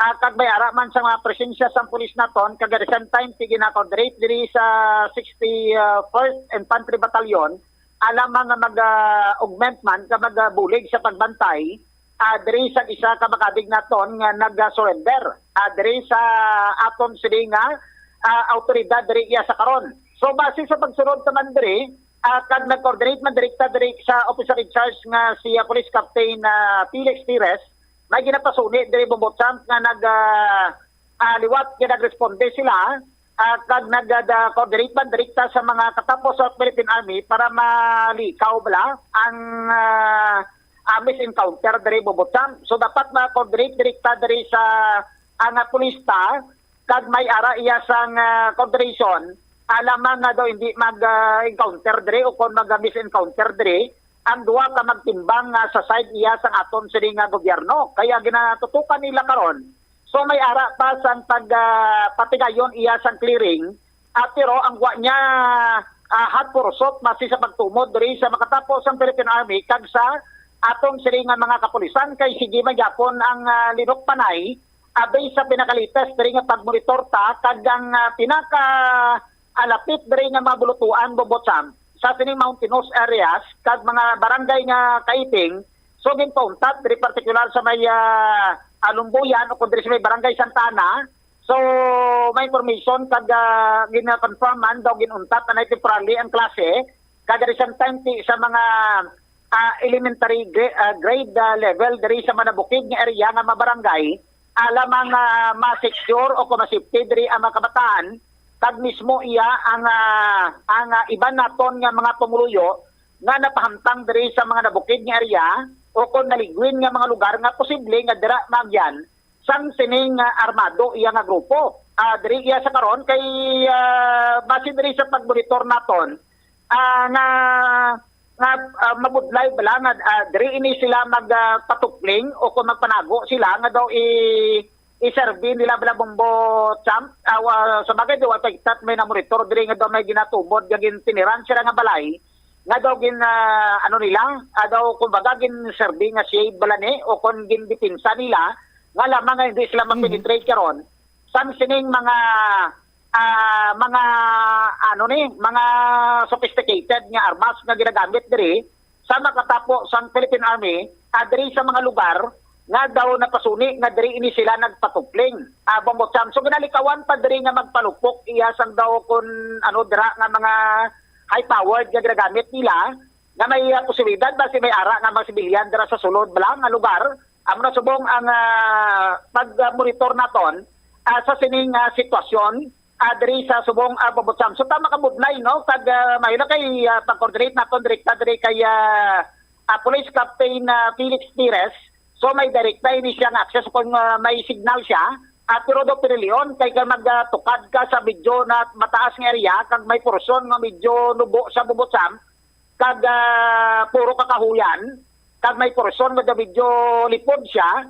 So dula ang direkta nga signal kag sulugid lamang iya maka-access ang signal diri ang ining mga radio nga gidadala diri sa aton sila makatapo sa militar kay ginatang tunga ni nga pwersa nila mo para makordon ang tanan nga lugar gamit man diri ang pila ka mga salakyan nila Bobotsam nga mapadasig iya nga makalusot within diri sa may boundary sang Antique kag area diri sa nabukid nga bahin sa Samakin, lusot sa area diri sa nga Tububan, kag mismo area sang Leon. Kay daw ginapasuni daw diri sila kapalusot from Kamamugan, daw gaamat na dulhog ini sila diri sa buwar sa area, hindi lang nato natubod nga lugar, kag mamenson anay, ang ining posible nga diri nagaretreat ang ining mga katapo iya sang grupo. Puro nagalapta na sila base sa information naton diri Bobotsam. Why di sila iya nag-atingob, nga nagapalagyo, kundi nagpugtak-pugtak ba lang, para nga daw hindi madali ila matrace ka mamotor dari sa mga katapos ng Philippine Army, augment man dari ang makatapo sa Special Action Force naton, nga nagakordon dari sa tagsa iya ka mga lugar iya sa karon. Pero may nagpahatag sa mensahe dari sa aton Bobotsam, na anay nga kung pwede pa lang para mapasiguro bala labi na gid kun adlaw kay kun gabi diri ginalikawan anay nila nga magpatigayon iya sa operation kalimbawa kang gabi kag tugtog iya sa kagahon nagro kalma anay ang pagpatigayon nila diri sa pag-clearing Bobotsam kay basi bala nga anangot dito sa piyak nga area sa side niya sang Tagaybabaw pero gali kay sa piyak nga grupo naton abot silingon in between sa pulista kag army karon amo ni siya ang equal nga naga-partner diri alamang nga sa gyapo makabulig nga magkordon sa mga lugar na posible palagyuhan diri sa sining mga katapo sa New People's Army diri iya sa karon Bobotsam. So i-confirm ta pakidugang karon kay may patay na pasuni diri sa may area sa may nabukid hindi lang naton matumod kung sakop ni Kakamambugan o kung Turukadan pa Bobotsam daw diri nakita ni somewhere sa alasang na rin nga area, diri iya sa karon, bot silingon nga daw na kitan or nasapwan nang siya, pero babayi, ang ginapasuni. So bot silingon sa aside sa tong tatlo ka mga lalaki to, na on the spot ginapatay ka ngapon, may isa pa nga napasuni nga patay pero babayi. Ang isa iya, amo ni gisurrender sa kagawad sa pulis naton. Kag diri karon ginabulong sa pinakamalapit nga hospital. Si officer in charge bala. Ang pilas to sang nagsungka, master, ano man sa abaga kung sa ulo? Hindi sa baga to. Sa baga ang information naton, pero subject to confirm pa na Bobotsam pa.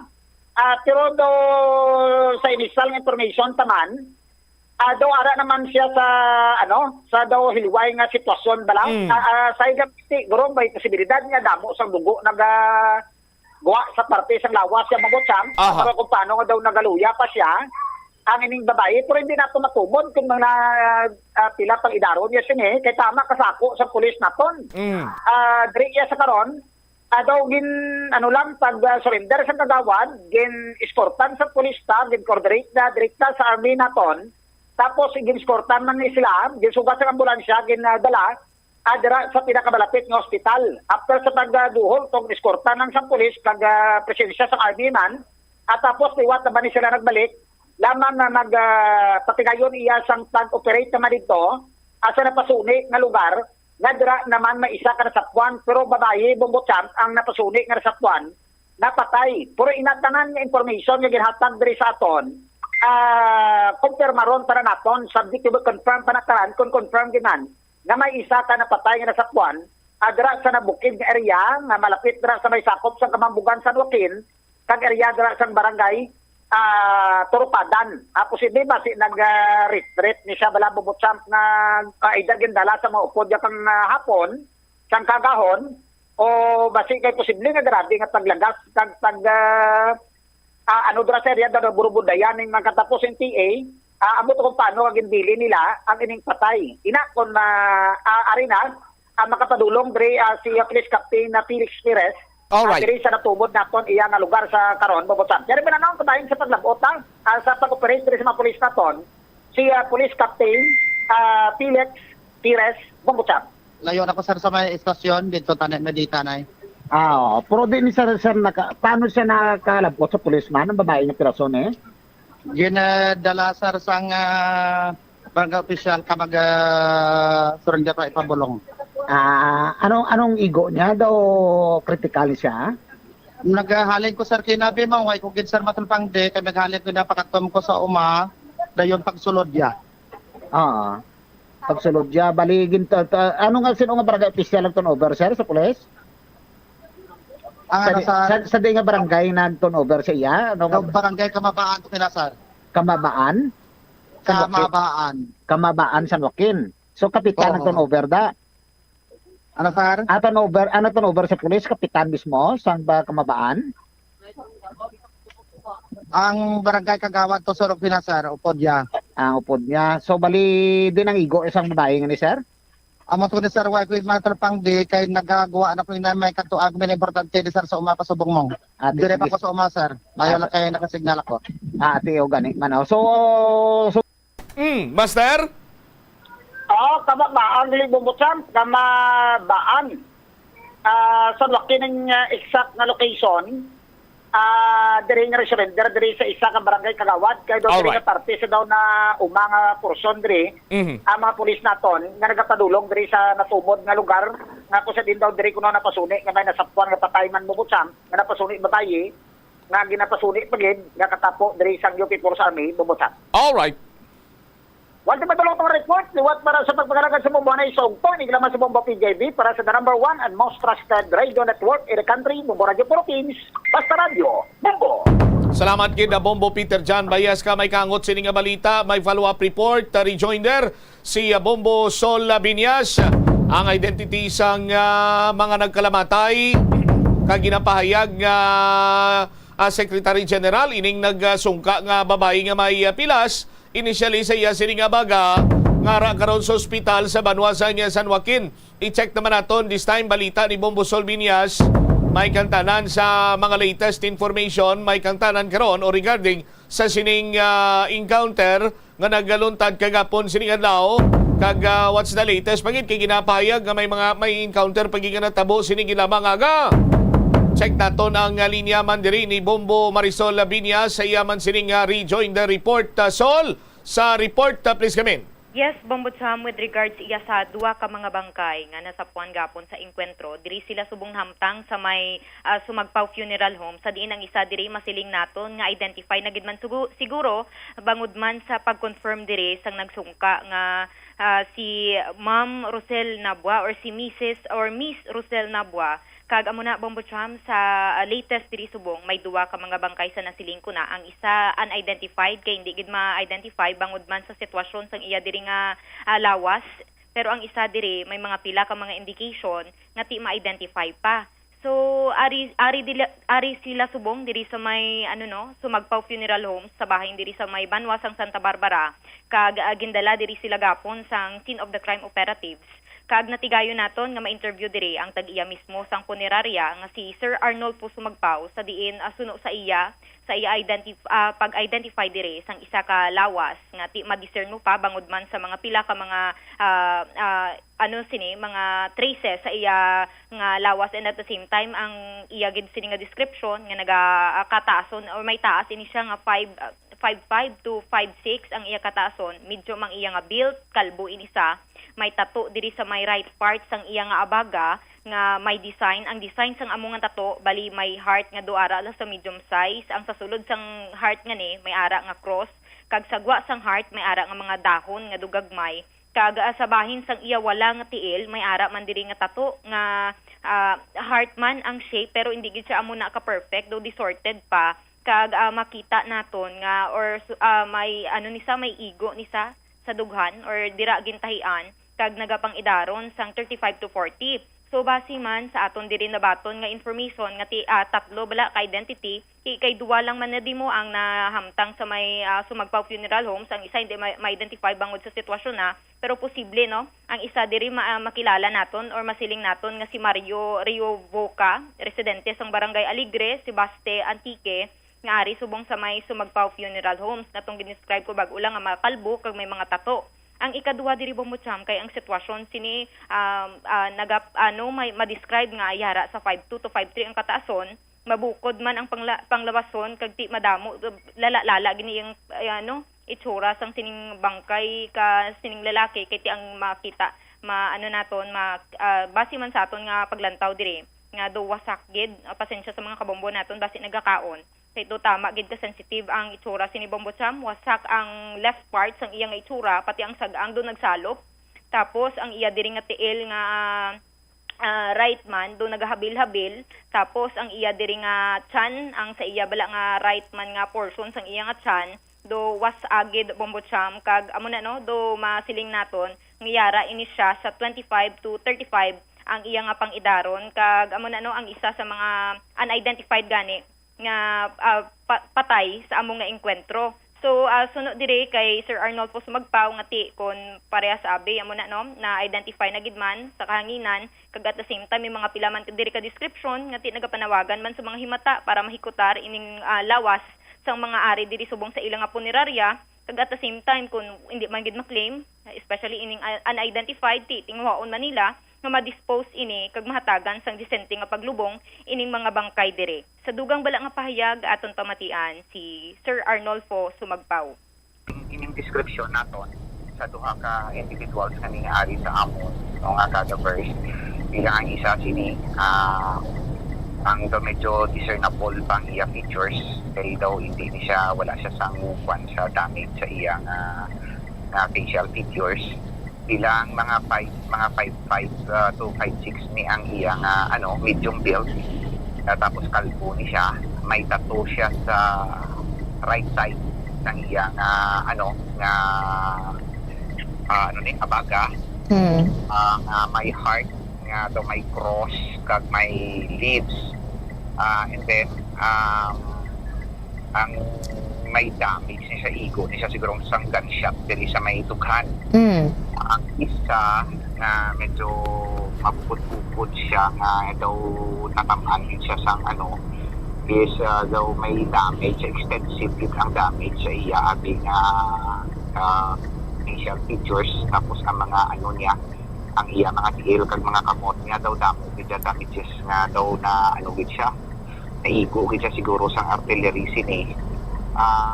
Mga 5'2" to 5'3" ning height, tapos medyo 25 to 35 years old ni siya ang iya pangitaro. Abi pa di makakadto, sir? Dili lang ma'am, kadto lang sila diri sa Arnolfo Cabardo Sumagpao Funeral Services. Ari kami diri sa Arroyo Street, Zone 6, Poblacion, Santa Barbara, no? Pwede sila ikakadto para makabulig sila identify kung masikilala nila ining aton na mga cadavers nga nagdiri. Mabasi na lang kita sin ma'am kung ay nagidman ang amon niya as long as it takes nga ma-hold namon nga mabalaan namon nga still nga may ara pa lang nga maka-identify para matagaan man sila kag makabulig man sila sa tansa nila ka mga pamilya. pero kung wala na gid man kag ano na namon na daw ma-estimate na namon na daw wala in coordination with other government agencies palo sa aton nga Philippine Army kag sa aton nga di mabasi na lang kita sa TPA 56 sa disposal of that person so paano naton siya mapalubong no kay di ara man nabutang kung paano ang procedure. Sol?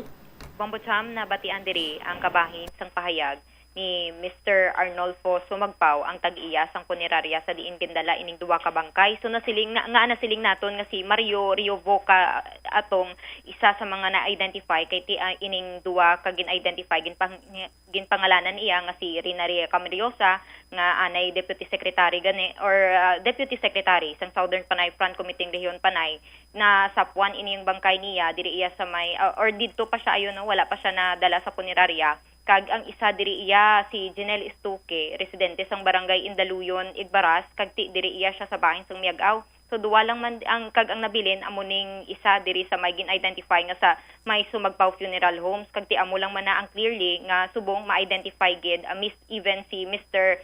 Sumagpao diri Bombo Cham. All right. Ini si Bombo Marisol Binyas para sa the number 1 and most trusted radio network in the country, ang Bombo Radio Philippines. Basta radyo, Bombo! Salamat gid Bombo Sol Binyas sa imo siniya nga follow-up report. No? So sa liwat sa aton sini nga mga kabombo, yari ang pangalan sang mga nagkalamatay kag wounded. Mauna kita diri sa cadaver sa aton sini mga kabombo tong ginapayag nga isa ka babae nga nasapuan nga patay amo si Rina Rhea Camirosa, also known as Kira. Ang wounded nga nagsungka amo si Rosel Nabua Ismidiana ukon ginakilala man nga Michelle ukon Pulin, Deputy Speaker or Secretary rather, Deputy Secretary sang SPF-KR Panay sa aton sinimang kabumbo. Natumod na diri ang identity sang mga nagkalamatay. Now, sa aton sini nga mga tagpalamati, si Janelle Estuque alias Jab-Jab o Fritz, residente sa barangay Indaluyon, Igbaras, kag si Mario Riovoca alias Mike alias Jaguar, residente sa Alegre Sibaste Antique, samtang ang isa unidentified pa sa aton sini karon nga mga kabumbo. Sa tatlong patay nga recover sa aton siniiyang militar, duwa ang na-identify, isa ang unidentified pa. Sa aton sinikaron nga mga tagpalamati. Gin-kumpirmar man pinagi sa statement nga ginapagwa karon sang Communist Terrorist Group, sa aton sining mga tagpalamati, nagpagwa sang payag ining Napoleon Tumagtang Command or NTC Southern Front sa aton sining karon iya nga mga kabumbo. Ginpang tumod sini nila banwa ang pangalan sang mga kaupdanan sini nila nga nagkalamatay. Ang mga nagkalamatay sandig sa statement sang Napoleon Tumagtang Command, amo iya ang masunod. Ari kabahin sang ila sinigiging pagwa nga opisyal nga pahayag. Ginakasubo namon nga sa nasambit nga airstrike na patay si Makmak Riovoca ka Mike sa barangay Alegre Sibaste Antique, Patrick Riovoca ka RC, Jonathan Sanugal ka Kim, barangay Langka, San Joaquin. Sa aton sini karon yung mga kabumbo, amo sini ang mga ginpang tumod diri banwa nga nagkalamatay sa sining nasambit karon nga enkwentro sa tunga sang Philippine Army kag ining Communist Terrorist Group nga New People's Army sa may Turukadan, San Joaquin, Iloilo.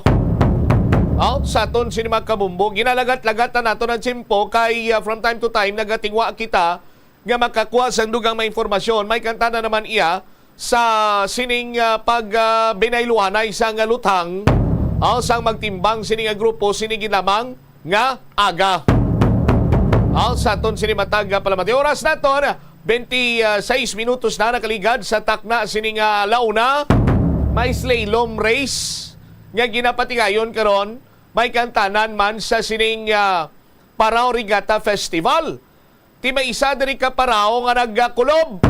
Standby kay hibalo nato ng dugang sining mga impormasyon. Diri man sa aton sining pagpangalagad sa flash report kaupod sa kay Bombo Jomar Villa sa diligin lamang nga madugay. I-check karon nato ng linya sining ni Bombo Jomar. Now, sa aton sining karon niya magkabombo kay kumusta on tato na nakabango na ang Parao nga nagkulob. Kumusta na ihan ang sitwasyon sa mga participant or partisipante nga kung sa din nagkulob iya ang iya sini nga Parao kag sa ano sini nga rason. Standby sa aton sini nga mga kabombo. I-check nato ng linya sa flash report kaupod sa kay Bombo Jomar Villa. Jom, sa report please come in. Yes, Babutap, daw ginatungwa Andre karon sa katapo sa Philippine Coast Guard nga makuha ang pila ni ka parte sa sakayan nga ara pasunga sa lawod matapos nga ginapayag nagkulob ini siya samtang nagpadayon ang ining slalom race ka may kantanan makaron sa sining paghiwat nato sa sining Parao Regatta adiri karon sa may distrito sa Arevalo. Ari na makita naton ang katapo sa Philippine Coast Guard nga ra sa tunga sa lawod nga nag-participate direct kung paano nila di ko makahigad. Tunga sa baybay ko tunga sa baybay. Anong na-mention ko magulang? Lawod. Idris na tunga. Malayo ini siya, kung nataho mo lang ibo sila nga normal mata, hindi mo nang kita, pabutam, dapat gamitan mo gini sa telescopic ni karon nga makita mo kung anong sitwasyon to. Pero kung natawon ta din, teleskopyo. Amo gani ang iban nga sakay sa gin pa gin rescue na alin sa may tunga pakadto diri sa may higad sa gabaybay. Anom ka individual ni ang initial confirmation nga ara naman sila sa mayo nga kentangan. So ang natabo sini sunod diri sa aton sini nga pagpulok mangkot. Nautod ko ang tarik sini karon Bobotsam sa aton sini nga mga kabomborason nga naghilay. So paghilay sini amo to kuno golpe kumulob.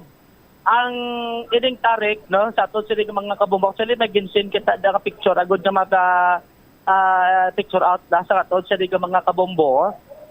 Amo ni siya ang nagabalabag ni kita mo ni sa mga sakayan. Bobotsam amo ni siya ang ginaangtad sa katig ang katig amo ni siya ang iban sini kawayan gani kinabutang ni sa may ilan sini nga sakayan nga magtimbang na hindi siya magkulob o kun maghilay kun ara sa tunga iya sang lawod karon Bobotsam sa aton sini nga mga kabomboting iban sini human malang yadaan sa tapi di may tendency ginakuno nga mag utod kung mabugat ang iya sini nga karga. Amo to kunan mention diri sang iban nga mga nag participate diri may tendency gid na kay anom kunong karga ya mo kun mabugat kun mabaskog ba niya ang balon so may tendency gid na siya utod ang iya sini nga alayag ginhimos na to bagula ganigin pa asaka din. So anong nabalik ka Tig Joms? Ang iya sini nga tarik sa kilid ang ginangtad sa katig Bobotsam. Okay. So ang ginangtad sa katig ang tarik kung pagkatawgon amo nang nabali. Ara na din bilugan ta para makita mo gin. Gani ang balko amo nang nabali. Amo nang nabali. Nan. Si basiso kun sa kadugayon man or sa sistema nga nabali sa kay kun tawon ta grabe ang hangin subong. Tapos kun diri sa kilid ka doon di mo mamatagan grabe ang balod pero kun nga kitaon diri nga medyo may persa man ang mga balod siguro nga nagampak dito sa ilang tunga Bumutsam. Kaya ginatinguan nga mapahigad ni Galeon kaya ginaanod siya pagkantos di Maras. Direktaro ba si Kundito na to kusunhan agod sa kung paano nila ni adala diri sa may Tanan sila na nadala na sa nadala na sa takas. Nakatakas na sila, Joms. Pasaka na ning sa mga sakay diri Bumutsam. Only ang lawas na gid kasakayan ara pasto nga nagakulob. Diri karon. So ang latest diri Bumutsam daw basi makapalubangkot kita duga sa taga Philippine Coast Guard. At the same time diri sa mga crew diri gati nakasakay sa sining natabo diri nga pagkulob sa ilang sining nga sakayan padagat diri Bumutsam. All right. Last report, it is si Bombo Jomar Villa para sa number 1 most trusted radio network in the country, Bombo Radio Philippines. Basta Radio, Bombo! Salamat ginda Bombo Jomar Villa sa imo sining follow-up report. Pagbalik naton banwa mga kabanwanan nga apektado sang El Nino phenomenon, wala pa sang may nakadeklarar sa state of calamity. Kag lalaki nga ginhatok-hatok labo sa pakaisa niya nga tanod sa kalinog patay. Istoryahan tama na to na sa puwan sini nga patay sa banwasang pututan. May madamo kuro nga kaso nga murder. Kag dugang nga mga balita kag impormasyon diri sa palatuntunan na bumuray sa auto inyo bantayan pagkatapos gilamang sa pila ka importante nga mga panumdum. The Farmers Bazaar, your traditional public market with the touch of Plazuela Dos, ang isa ka lugar nga gintukod sa tion kag sa kasagsagan sa COVID-19 pandemic nga may tinutuyo nga maghatag sa imo sang safe marketing experience. Subong nga ang COVID-19 hindi na gid man dako nga pamahog kag nagapakadto na kita sa next normal. Rest assured nga ang Farmers Bazaar will further evolve agud nga magpadayon sa paghatag sa inyo sing satisfying marketing experience. The Farmers Bazaar sa lower level tara na pahamtang ang fish, poultry kag meat section para naman sa inyo mga kinahanglanon nga prutas, utang kag iban pa, magbisita sa upper level pinaagi sa paggamit sa hagdanan ukon sa pagkadto direkta sa parking lot. The Farmers Bazaar, your traditional public market with the touch of Plazuela Dos. Plazuela de Iloilo Bill Board of Activities for February 25 to March 2, 2024. Ang Marso 1 amo ang first Friday of March. Ginaagdang tanan ng mga devotees and non-devotees sang Sacred Heart of Jesus nga mag-attend sang first Friday Mass sa among adlaw sa La Tolda magasugod alas 5:30 sa hapon. Pagkatapos ang first Friday Mass, the Rains Band is set to give you one fantastic musical entertainment sa sulod sang 2 ka oras sa Thank God It's Payday, kicking off at 6:30 p.m. Si Totong Villaruz kagang iya nga banda ang saliwat na talana nga maghatag sa inyo sang one great musical show sa Marso 2 Sabado, umpisa alas 6 sa gabi sa concert at the plaza. Sa tiyon sa musical show, napulo ka mga matahong nga Plazuela de Iloilo Mags kag iban pa ang iga-paraffol sa mga suki sang Plazuela de Iloilo. Sa Marso 3, Domingo, imbitadong tanan nga mangin kabahin sa Eucharistic celebration nga pagkahiwaton sa La Tolda sa mga adlaw alas 11 sang aga. Sa tion sang misa, ipangamuyo naton sa Ginoo nga ang season of Lent magaserbe nga pamaagi agud kita maghinulsol, magpati kag magpangabuhi sa pulong sang Dios. Plazuela de Iloilo, we remain to be one with you in a common hope for a better community and a progressive country in 2024. Magpabilin nga safe kag healthy sa panahon sang El Nino. Magkinot sang tubig kagamiton ini sa insakto. Takluban ang mga gintipon nga tubig agud hindi pagpangitlugan sang lamok. Likawan ang pagbulad sa init o kung magamit sang sunblock kag magdala sang payong. Magsuksok sang komportable nga bayo. Kag mag-inom sang 8-12 ka baso sang tubig adlaw-adlaw agud malikawan ang heat stroke kag exhaustion. Ini nga pahanumdom ang ginadulong sa imo sang the number 1 and most trusted radio network in the country, Bombo Radio Philippines. Basta Radio! Bombo! Ang cabbage o konrepolyo masaming nga panakot sa aton mga linuto. Suno kay Vanessa Voltolina. Ang cabbage isa ka excellent source ng vitamin C nga importante para sa pag-maintain sang strong immune system. Ang glutamine isa ka amino acid sa cabbage, isa ka makusog nga anti-inflammatory agent nga nagabulig sa pagbuhin sang joint pain, arthritis kag allergies. Ang cabbage naga-contain sang vitamin K kag antioxidant nga anthocyanin nga naga-boost sang mental function kag concentration. Tanan kita mayara sang mabulig agud pakibatuan ang climate change. Magamit sang bag nga pwede magamit sang liwat-liwat agud mabuhinan ang plastic bag nga ginahaboy. Bangod dinhi nagatugas sang greenhouse gases. Ikaduha, hindi masumi magamit sang computer. Kung 4 ka oras lamang sa isa ka adlaw ang imo nga paggamit sang computer, makabuhing ka na sang carbon dioxide emission nga 83%. Ikatatlo, kung malapit man lang imo nga kaladuan, mas maayo nga maglakat o kung magsakay na lang sa bike. Magluwas sa makakinot ka na, mabuhinan pang polusyon nga nagatugas ang climate change. Magtipid sa paggamit sang kuryente, pinaagi sa mga masunod. Maggamit sa mga energy efficient nga bumbilya, kaangay sang compact fluorescent bulbs ukon LED lights, imbis nga incandescent bulbs. Patsyo ng mga suga nga wala ginagamit. Tingbon ang mga bayo sa pagpamlansya. Himuon ang pagpamlansya isa lamang kabes sa isa ka semana. Buksan ang inyo bintana, agud makasulod ang preska nga hangin kag silak sang adlaw sa sulod sang balay, agud malimitahan ang paggamit sang electric fan kag suga. Hindi malikawan nga ginapangita gid sang isa ka tawo ang foot massage. Magluwas nga manami ini sa pamatyagan. Mayara man ini sa maayo nga benepisyo sa lawas. Sunod kay Dr. Tyler Wheeler, primary care sports medicine physician, ang malipot nga foot massage ang makapahagan-hagan sang stress. Ang moderate pressure massage ang safe para sa mga kalabanan nga tawo ilabi na ang may mga kondisyon kaangay sang arthritis kag long-term pain. Mahimo man nga mag-seek sang professional massage therapist para sa imo nga relaxing foot massage. Kung ikaw isa ka chess lover, yaring pila ka brain benefit sa paghampang sini. Kag kung wala ka nagahampang sini, umpisahin na.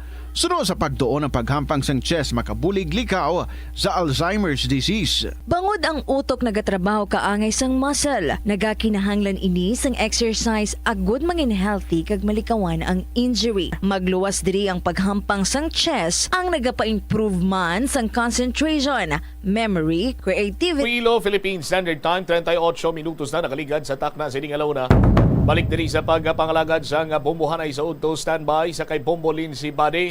Mga banwangan apektuhan sang El Nino phenomenon, wala pa sang may nagdeklarar siniya sang state of calamity. Kag lalaki nga ginhatok-hatok labo sang pakaisa niya nga tanod sa banwa sang Kalinog patay. May update man kita karon sa sining nasapuan iyang persona nga ginhatok-hatok man sang buno. Dito iya sa may banwa sang pututan. Kag sandig sa aton sining kapulisan, may madamo ining kaso sang pagpatay ukon na murder. Ining nasambit karon nga individual. Oras sa Bombo Radio Iloilo, Philippine Standard Time, 39 minutos na ang nagkaligad sa takna sini nga launa. I-check na naton si Bombo Lindsay Pare. Lin, sa report, please come in. Wala pa sa Banwa, Pampacham sa probinsya sa Iloilo ang nakadeklara ng state of calamity. Apisar nga apektado ang mga inisang El Nino phenomenon. Sa pagpatidangot naton kay Mr. Cornelio Salinas, ang head sa Iloilo Provincial Disaster Risk Reduction and Management Office, iyaging pahayag nga isa sa mga criteria nga daan sa pagdeklara ng state of calamity sa bugos nga probinsya sa Iloilo amo ang una nga pagpaidalom sa mga banwa sa state of calamity. Disunod rin kay Salinas na saad nga daan sa Memorandum Number 60 Series of 2019 sa National Disaster Risk Reduction and Management Council nga dapat bombotsam at least 15% sa mga forecasted affected population based sa science-based projection ang nagakinahanglan sa emergency assistance. Magluwas na at least 30% pagid sa livelihood sa agricultural business at industrial sectors ang kinahanglan nga apektado. Kag syempre ang damage to critical and lifeline infrastructure or facilities kaangan nilang abi sa mga ang mga nahalitan bala sa sektor sang agrikultura nga ti mataas-taas gid ang numero pero ti sa subong ang data ya sang Iloilo Provincial Agriculture Office sa assessment nila sa mga kabanwahanan. We have 14 ka mga municipalities na tinaapektuhan or tuman nga naapektuhan sa El Nino phenomenon nga kung sa diin nagalabot na dari ang damage cost naton sa 366 or masobra 366 million pesos. So sa 14 ka mga banwa nga iniara ang Oton, ang Tubungan, ang Anilaw, San Enrique, Cabatuan, Barotac Nuevo, Miagao, Mina, Dingle, Dumangas, Igbaras, Banate kag Zaraga. Kag kalabanan dari no sa mga rice crops, Bombotsam ang naapektuhan dari kag mga high value crops dari sa may probinsya sang Iloilo bangod sa El Nino phenomenon. Hindi pa gid makadeclare sang state of calamity ang probinsya sang Iloilo bangod nga ti madamo pa kaginahulat pang iban nga mga reports halin sa mga banwa diri sa probinsya agud nga ti ma-collect ang data sa mga nahalitan diri sa Iloilo province. So sa tion nga makadeklara sa state of calamity mahimo diri nga maka-extend ang Department of Agriculture sang Comprehensive Assistance Manila sa mga apektado nga komunidad lakip na diri ang financial aid, agricultural input kaangay na lang sa mga crop seeds kag livestock. Ang pagdeklara sa state of calamity pahayag pa dari dugang ni Salinas magahatag man ni syempre sa otoridad sa national government nga makagamit bala sang quick response fund especially sa mga concerned agencies na maghimo nga ti makabulig sa mga apektado nga mga mangunguma kaangay na lang sa Department of Social Welfare and Development pinaagi man sang ilang AICS o kunang assistance to indigents in crisis situation. Syempre ang dole pwede man nga maka-augment pinaagi man sa ilang cash for work program nga ti mahimo gid nga makabulig sa aton nga mga mangunguma nga ting main concern diri nila amo ang pang-adlaw-adlaw nila gid nga pang sustainer. Mangin ang local government pangani Bombotsam mahimo man nga makahatag sang cash aid sa ilang local funding gamit ang ilang local funding sa tion nga ti makadeklara sa state of calamity. Ari bala aton pamatian ang pagpahayag ni Mr. Cornelio Salinas ang head sang Iloilo Provincial Disaster Risk Reduction and Management Office. 14 municipalities affected with a total of totally damaged 1,696 hectares with numbers of farmers affected 6,979. So there are partially damaged areas or affected areas.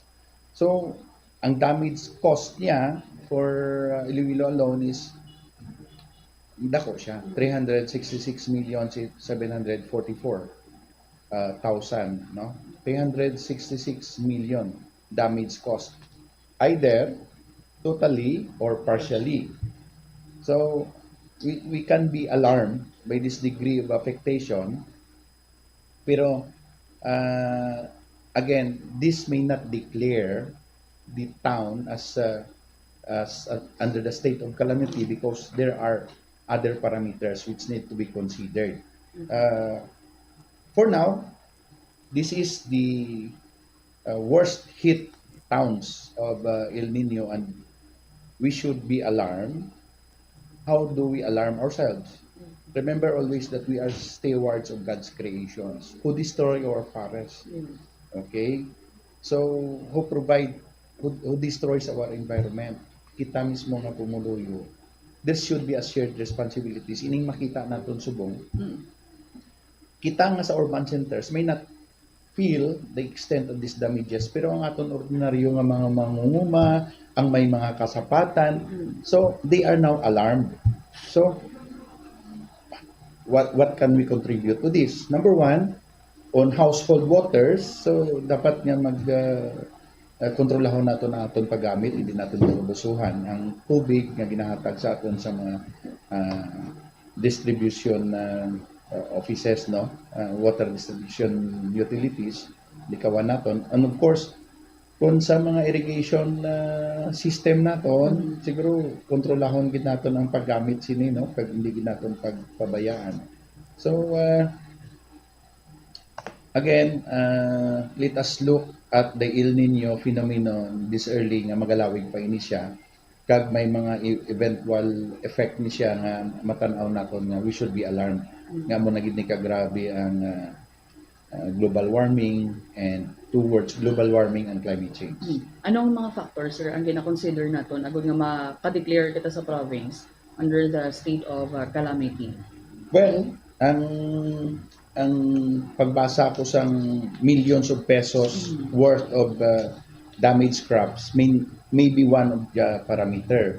So, this degree of affectation sa aton mga agricultural crops, this will be translated to, number one, 15% of the forecasted affected population sa Iloilo province. Then, these millions of pesos damage to agricultural crops can be translated into 30% na balain siya or manubo pa siya sa 30%.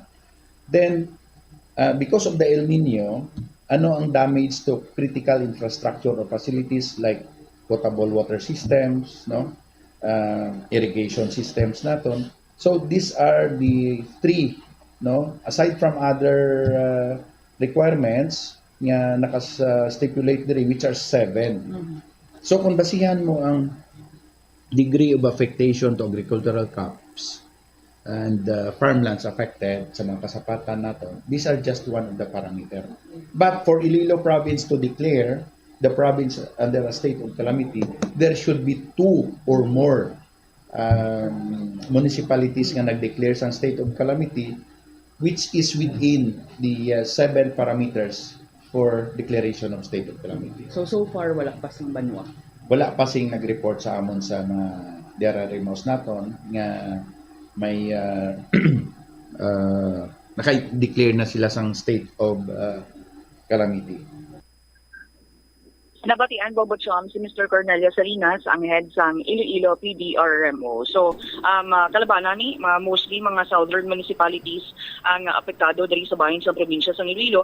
Kung sa diinti ang Banwa sang Dumangas, amo ni ang nakakuha or may ara sang damage cost na naglambot. So, masobra 121 million pesos, Bobochom. Pero way pa man sang may nakadeklarar, bisan ang ginakabing na ganing pinakadako nga nahalitan ng Dumangas. Pero from their end, sa LGU, wala pa sila iyasang bisan plano, Bumbulins nga magdeklarar nga yara sa state of calamity ila sini nga Banwa? Wala pagid Bombotcham. So kinahanglanon panadaan sa bahin sa probinsya sang Iloilo, duha o kun masobra nga Banwa ang makadeclare state of calamity, bago nga makadeclare ang bugos nga probinsya sa state of calamity. Pero sa sa financial assistance or sa bulig abi no ang inputs sang mga para sa mga mangunguma, actually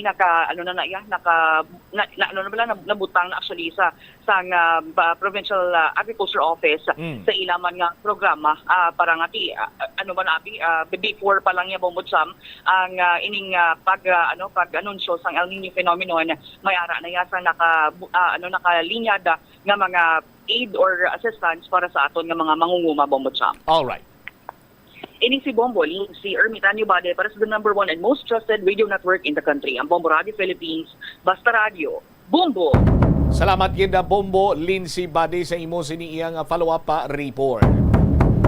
Dugang pagid sini nga mga balita, standby hibaloon ta ang dugang sini nga mga impormasyon. Ini may kantanan sa nasapuan nga bangkay sa Banwa iya sang putotan Iloilo nga tadtad man sang pilas tugasang pagkabuno. Sandig sa aton sini kapulisan, may madamo ining kaso, no? Ining biktima may madamo sang kaso sang pagpatay o kon murder. Inibala kabangdanan sa nanangtan sini niyang sitwasyon ang mga kaso niya nga sa pagpatay. Ihan ang pranawan sa aton sini mga kapulisan diri karon sa aton sini nga pagpangalagad. I-check naton ina kaupod man sa kay Bombo Jomar Villa nagapanumbalik sa aton sini karon niya nga pagpangalagad. Si Bombosol may follow-up report man to, hinatok-hatok man to sang labo naman iya ang isa ka lalaki. Pakaisa niya malang nga tanod ang suspitsado. Sus Maria Kagusep to, kung ano kainit sang tsimpo naton, amo man kainiton sang mga hitabo karon iya sa Banwa or sa probinsya sa Iloilo. May mga inkwentro nga nagakalinabo, may ara man sang pagpamatay nga nagkalinabo. Anong rason nga ginatok-katok sang labo sang pagkaisa? Ang iya siniiyang paryente kag ti ginbawian gid sang kabuhi. Standby kay check naton ang linya ni Bombo Marisol Binyas driman sa aton sini nga pagpangalagada. Tingwaan naman karon nga malabot or makaparan ining dugang pang mga balita kay ang Liga ng mga Barangay President nga si Irene Ong ang naghatag sang 15 dias gid lamang sa mga punong barangay nga magpasa sang listahan may kantanan sa mga boarding houses nga yara sa ila sini karon nga barangay, no? Subot silingon sa area of responsibility sa isa ka punong barangay dapat ma-plastar yan na malista niya tanan ang mga nag-exister nga boarding house sa iya nga area of responsibility. Amo na ni karon ka istrikto, no? Sa aton sini magkabumbo kung boarding house ang aton sini nga pag-istoryahan adriya sa syudad sa Iloilo, pero kung waay iya gindagaan sang duha ka kabuhi, way mangguro nag-istrikto niya mga opisyal naton driya. Sa aton sini nga mga kabumbo, standby balikan ta aton sini nga mga balita sa aton man sini nga pagpangalagad. I-check naton ang linya ni Bombo Sol Binyas, lalaki ginhatok-hatok labo sa iya sini nga pagkaisa. Sol, sa report, please come in. Bombotsam ginbawian gidiri sang kabuhi ang isa ka mangunguma matapos ginhatok-hatok sang labo sang iya pakaisa sa Sitio Salinas, Barangay Tuyungan, Kalinog, Iloilo. Sa diin ang biktima amo si Jimmy Losada, nagapangidaron sang 52, kag ang suspect naman amo si Juvenel Nobleza, 33, kag isa katanod. Puros man na lang ini sila residente sang Barangay Tuyungan, Kalinog. Kag sang natigayon naton nga ma-interview, si Police Staff Sergeant Joven Aldabon, ang investigador sang Kalinog Municipal Police Station, iya ginpahayag diri nga ining biktima kuno hubog tapos ginsulod niya ang balay sang iya pakaisa kag didto nagsinabad ang biktima kag may gamay nga pagbinaisay. Pagkatapos kapag binaisay diri Bombotsam didto na kag nagkuha sang bidangon ining suspect kag ginlabo sini ang iya nga pakaisa. Sa diin patalgid nga pilas ang naagom sining biktima diri sa may bahin sang iya nga liog sa may itsura do wasak gid dinhi diri sa may bahin sang iya lubot kag ulo nga amugid ang gintunaan sang iya kamatayon. Ang suspect ang diri naman subong sa Kalinog Municipal Police Station bangod nagsungka man ini sa mga kapulisan. Apang sa background sang sining suspect, may ara ini siya kuno sang bata-bata pa ini siya, may case ini siya nga ti nagpangbuno man ini siya Bombotsam. So subong ginahulat-hulat na lang ang desisyon sang pamilya kung ma-file sila sang kaso, pero sa bahin iya sang mga kapulisan ginapreparar na ang kaso nga murder batok sa suspect. Sa dugang bala nga pahayag aton pamatian si Police Staff Sergeant Joven Aldabon. Ano ta po ni ang biktima ni siyang upo nagdinsulod din yung balay siyang pagkaisaya. Ang si Juvenil Nobleza. Isa man siya ka barangay tanod sa barangay Tuyungan. Dito man sila lugar. Nga sir ko nagdinsulod ya. Tapos pagsulod dyan ako nag-according kay sa suspect na nagsinabad niya kuno si ang biktima. So rason may commotion nga natabo sa ila basta nga ginlabo yun ang iyang pakaisa. Hubog ni sir ang victim ta sir kag ang suspect hubog man? Ang suspect hindi siya hubog pero ang biktima according sa suspect nakainom. Oo. Ano sir kung ang ginbaisa nila or usually kung gabais magid sila ano? Wala mas sila kung sa maging baisan galing doon nagsinabad ng si kuan doon nagsinabad ng ang biktima. Nagsulod sa balay sang ng suspect daw nagsinabad sa. Bali sir ano yan naagom sining biktima sir? Adiin mga pilas sa sini sir?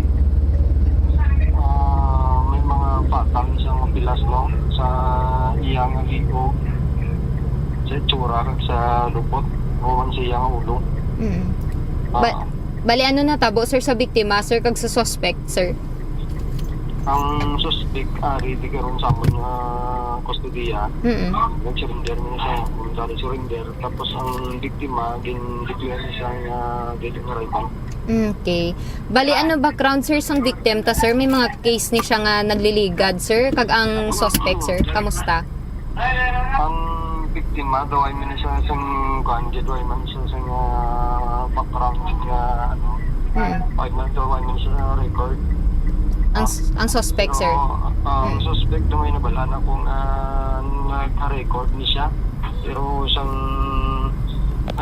mga bata-bata pa nila edad niya. Ano nga kaso, sir? Yung pagbuno man ba? Pahayag ni Police Staff Sergeant Joven Aldabon Bombocham. Ini si Bombo Marisol Biñas para sa the number 1 and most trusted radio network in the country, ang Bombo Radio Philippines. Basta radyo, Bombo! Salamat gid na Bombo Sol sa imo sining follow-up report. Amo na ang isa sa mga problema ginaton kung makainom-inom bala nagasabad. Natimingan niya guro tong hindi man kabati lagting tong suspitsado.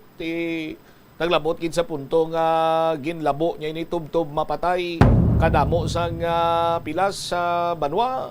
No, ang nagom sining biktima 56 minutos na nakaligad sa takna sining launa. Check ko naman this time, gagawin ko lang balita ni Bombo Hana Andasa. Liga ng mga Barangay President Irene Ong, ginatagan sang 15 dias. Ang mga kapitan agad nga magpasa sa mga listahan sang boarding houses sa ila sinina sa Kupan. Para nga mabalaan ipasa ang mga boarding house para mabalaan kung sino dira ang may mga permit kag wala sang permit. Para nga malikawan tanang anuman siniya nga mga trahedya pananglitan nga mayara sang sunog nga magaluntad sa mga kabarangayan. Nga daan sa mga kabumbo naton, di naman lipod sa ibalo naton nga may pipila kita or kadaman sa mga barangay naton dire ang sitwasyon sa lugar, no, sa ila sining area, tinagainikit-ikit lang mga puluyan, iban sining ginapahimo pa ya nga boarding house. Check naton ang linya ni Bombo Hana Andasa sa iya man sining follow-up report, no, sa aton sining karon nga pagpangalagad driman sa Bombo Hanay sa udto sa DYFM Bombo Radio Iloilo. Ang latest man karon sa iban pagid sini nga mga balita inyo lang sinibantayan kay from time to time just in report man kita sa mga nagakalinabo partikularmente dito iya sa may banwasang San Joaquin Iloilo na kung sa diin subong adlaw may nagluntad naman iyang inkwentro or pagbayluhan na isang lupok, no? Pagbayluhan na isang lutang, no? Sa bahin karon sang Philippine Army kag ginapatihan nga katapo or mga grupo pa sining mga nagkalamatay kag nagsurrender nga communist terrorist group sa may banwa sang San Joaquin na Iloilo. Kaya nga aton siniya nga militar ang nagpayag nga ini sila ang nagkasa sa hot pursuit operation para iya nga malagas pa ang mga miyembro sining terorista nga grupo. Tikon si General Season pa iya gani ang or si General nalipat ako sa apelido ni Sir Gagina, no? Samson. Ang pambalon siya hindi namon niya gusto nga magamit sang sang mga heavy artillery, no, kag magpatay sang isig kapariyo namon ugali kiti amon iyang amon sini nga mandato, amo sini nga amon iyang trabaho kag kung hindi man sila gusto yung taton tanan no, balik sila sa sabak sang gobyerno o kay tanan man sini nga pribilehiyo kag ayuda ang ginahatag sa ila. Ang oras naton impunto las 2 na diri sa aton sini nga pagpangalagad sa Bombo Hanay sa udto sa DYFM Bombo Radio Iloilo. Kay ngagaw Bombo Mel, kay ngagaw siya or kung alang-alang ti batayan na lang sa iban sini Manusang Public Affairs Program sa Bombo Radio Iloilo. Standby na sa kahapon lamang program ko po naman sa kay Tita Regine. Inis Bombo Chama Blanco Hover gabilin sa imo. Sang manenay nga hapon, may God bless us all. Para sa the number 1 most trusted radio network kinakantri ang Bombo Radio Philippines. Basta Radio, Bombo, Oras! The Farmers Bazaar, your traditional public market with the touch of Plazuela Dos, ang isa ka lugar nga gintukod sa tion kag sa kasagsagan sa COVID-19 pandemic nga may tinutuyo nga maghatag sa imo sang safe marketing experience. Subong nga ang COVID-19 hindi nagidman dako nga pamahog kag nagapakadto na kita sa next normal. Rest assured nga ang Farmers Bazaar will further evolve agud nga magpadayon sa paghatag sa inyo sing satisfying marketing experience. The Farmers Bazaar, Sa lower level, tara na pahamtang ang fish, poultry, kag meat section. Para naman sa inyo mga kinahanglanon nga prutas, utan kag iban pa, magbisita sa upper level, pinaagi sa paggamit sa hagdanan o kon sa pagkadto direkta sa parking lot. The Farmers Bazaar, your traditional public market with a touch of Plazuela Dos. Plazuela de Iloilo Bill Board of Activities for February 25 to March 2, 2024. Ang Marso 1 amo ang first Friday of March. Ginaagdang tanan ng mga devotees and non-devotees sang Sacred Heart of Jesus nga mag-attend sang first Friday Mass sa among adlaw sa La Tolda magasugod alas 5:30 sa hapon. Pagkatapos ang first Friday Mass, the Rains Band is set to give you one fantastic musical entertainment sa sulod sang 2 ka oras sa Thank God It's Payday, kicking off at 6:30 p.m. Si Totong Villaruz kagang iya nga banda ang saliwat na talana nga maghatag sa inyo sang one great musical show sa Marso 2 Sabado, umpisa alas 6 sa gabi sa concert at the Plaza. Sa tiyon sa musical show, napulo ka mga matahong nga Plazuela de Iloilo Mags kag iban pa ang iga-paraffol sa mga suki sang Plazuela de Iloilo. Sa Marso 3, Domingo, imbitadong tanan nga mangin kabahin sa Eucharistic celebration nga pagkahiwaton sa La Tolda sa mga adlaw alas 11 sang aga. Sa tiyon sang misa, ipangamuyo naton sa Ginoo nga ang season of Lent magaserbe nga pamaagi agud kita maghinulsol, magpati kag magpangabuhi sa pulong sang Dios. Plazuela de Iloilo, we remain to be one with you in a common hope for a better community and a progressive country in 2024. Madamo sa ato ng hindi katulog kung wala sang electric fan. Yaring pila sa hindi manaming epekto sa paggamit sang fan kada gabi. Congestion, ang naga-circulate ka hangin halin sa mga fans, ama kapadry sang baba, ilong kag tutunlan.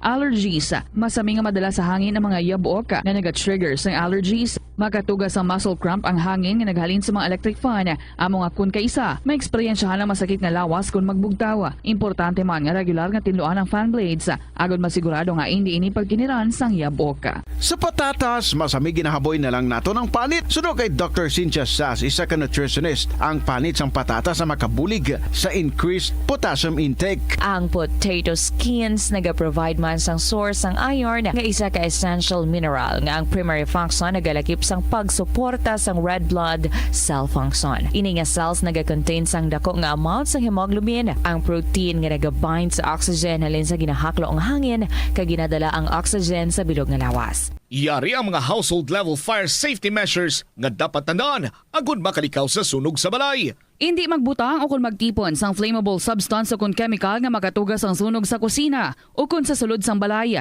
Ipalayo man sa mga kabataan ang pospro kag lighters. Patya ang kalayo kag baga matapos ang pagluto sa kusina. Siguraduhon nga wala nagasungaw kag pirmi limpyuhan ang mga kerosene kag gas stoves. Tandaan, ang paglikaw sa sunog sa sulod sang balay, responsibilidad sang bilog nga pamilya. Padayon nga ginaeksperyensyahan sang Pilipinas ang El Nino phenomenon kag ginalauman nga magalawig pa ini. Gani, agod hindi kita tuman nga maapektuhan, kinahanglan ang mga masunod nga pamaagi. Magkinot sang tubig. Hindi pag-uyangan ang tubig kag sawayon ang mga kabataan nga nagahampang sang tubig. Kung hindi magkinot sang tubig, padayon nga maganubo o kung maubos ang tubig sa mga dam o kung suba. Una sini nga maapektuhan ang mga irigasyon sang talamnan. Magtipon sang tubig. Kung nagagamit ka sang shower sa pagpaligo, mas maayo nga ipaiway anay ini kag magamit lang sang kabo. Ini bangod mas madamo ang makonsumo nga tubig kung nagagamit sang shower. Dapat man nga magamit sang baso kung ikaw ang nagapanipilyo, bangod kun kaisa, ang iban nga tawo nagagamit na lang sang gripo, samtang sige-sige ang patubod sang tubig. Ini nga pahanumdom ang ginadulong sa imo sang the #1 and most trusted radio network in the country, Bombo Radio Philippines. Basta Radio! Bombo! Atensyon sa mga mahilig magamit sang aircon. Nagpaandam ang medical expert batok sa mga balatian nga mahimo makuha gikan sa sobra-sobra nga paggamit sini. Sino ka Dr. Maria Encarnita Limpin, isa ka experienced healthcare specialist, mas maayo nga tsakyaron nga malimpyo ang hangin nga nagikan sa aircon, bangod kun mahigko, mahimo ini nga magtugas sang impeksyon kag mga balatian kaangay sang pulmonya. Gani hagan-hagan na lang ina bangod bisan makabulig ini sa imo sa maghinot nga tiyempo, may risgo man ini sa imo nga ikaayong lawas. Sa pagbugtaw mo sa aga, cold baladayon nga tubig ang imo ginainom? Ay, dali lang, wait a minute. Para sa ininit. Suno kay Dr. Deborah Weatherspoon, isa ka advanced practice nurse, mas maayo nga mag-inom sang alabaab nga tubig sa aga. Paathag ni Weatherspoon, iniya nagabulig sa lawas nga magpagwa sang toxins kag naga-improve sang imo blood circulation. Sa mga babayi, ang pag-inom sang alabaab nga tubig ay nagabulig man kung ikaw nagasuprer sang period cramps. Ang tambo o kung bamboo shoots manggaranon sa dietary fiber, low in calories kag power-packed sa essential nutrients. Suno sa pagtuon sang comprehensive reviews in food science and food safety. Ang phytosterols kag phytonutrients sa tambo ang ideal sa pagtunaw sang harmful LDL cholesterol sa lawas. Ang antioxidants sa tambo ang essential man sa pagpabaskog sa sulod kag sagwa sang lawas. Suno naman sa pagpanalawsaw sang Journal of Ethnopharmacology, ang bamboo shoots mayara sang anti-inflammatory kag analgesic o pain-killing properties. Masami bala nga nagabiring ang imutiil? Suno kay Dr. John Hubert Pua, isa ka orthopedic surgeon, masami nga mabatyagan ang cramps sa idalom nga parte sang lawas. Apang mas delikado kung masami mo ini mabatyagan sa ibabaw nga parte sang imo lawas kaangay sang kamot, bangod posible ini nga palatandaan sang mas malala nga balatian kaangay sang sakit sa tagipusoon, diabetes, kag hypothyroidism. Nagpanugyan ang doktor nga ang pinaka-epektibo nga solusyon sa cramps amo ang stretching exercise tubtob madula ang pagbiring. Nakahibalo ka bala nga ang color ang makaapekto sang imo nga modo? Santo sa pagtuon sang American Home Shield, mayara sang correlation ang color kag mood. Kaangay sang pula nga nagapataas ang blood pressure kag heart rate. Apang mas maayo ang duag nga pula kunyara ini sa kusina, bangod mas nagapagana ini sa pagkaon. Ang shades nga blue kag green ang ginaabiso sa mga psychologist nga nagakadapat yara sa sulod sang imo kwarto, bangod ini nagapakalma sa paminsaron sang tawo. Likawan ang mga disgrasya nga dulot sang kuryente. Tabunan o konselyuhan ang mga wala nagamit nga electrical outlets. Ihaboyo kung ipa-repair ang mga electrical items nga may samad nga cords. Hukson sa saksakan ng mga electrical appliances antes ini i-repair. Hindi paghuslo na mga plug halin sa outlet nga ginabutong ang cord kay basi mabugto ini. Hindi pagpunon sa nakasaksak nga mga appliances o kon gadgets sa mga salaksakan. Hindi magtandog sa electrical appliances kung basa ang imo mga kamot. Likawan ang pagsaka o kon pagtandog sa puno o kon sangasang kahoy nga may nagalaylay nga kuryente. Ang kasubo kag depresyon ang hindi pareho nga balatyagon. Ang depresyon ang hindi gulpiyada lang nga nagakatabo sa isa ka tawo. Masami man nga ginakabig sa mga tawo nga depressed ini. Ito ang Bombo Radio Philippines. Fully digitalized. Numero 1 sa balita, komentaryo, drama at serbisyo publiko. Bombo Radio Philippines. Bombo Radio Philippines. Ang inyong #1 at most trusted radio network in the country. Basta Radio Bombo! Maayong hapon sa inyo tanan mga kabombo. Happy Thursday. Beautiful Thursday afternoon, February 29. Leap year. Wow! Congratulations. Happy birthday. Sa mga nag-birthday, ati talagsa ka lang, no? Every 4 years. Yung maka-birthday, kung yung mga birthday falls on the 29th. Di kung wala leap year, ang iban, 28 to celebrate, hindi gani, March 1. But anyway, kay ti arigid subong ang 29, so dapat i-celebrate yun na iya. Good afternoon, kids, sa inyo. This is Tita Regine. Welcome sa kahapon lamang program. And today, ari na naman kita. Para sa pagdulong sa inyo, magalingaw-lingaw na naman kita.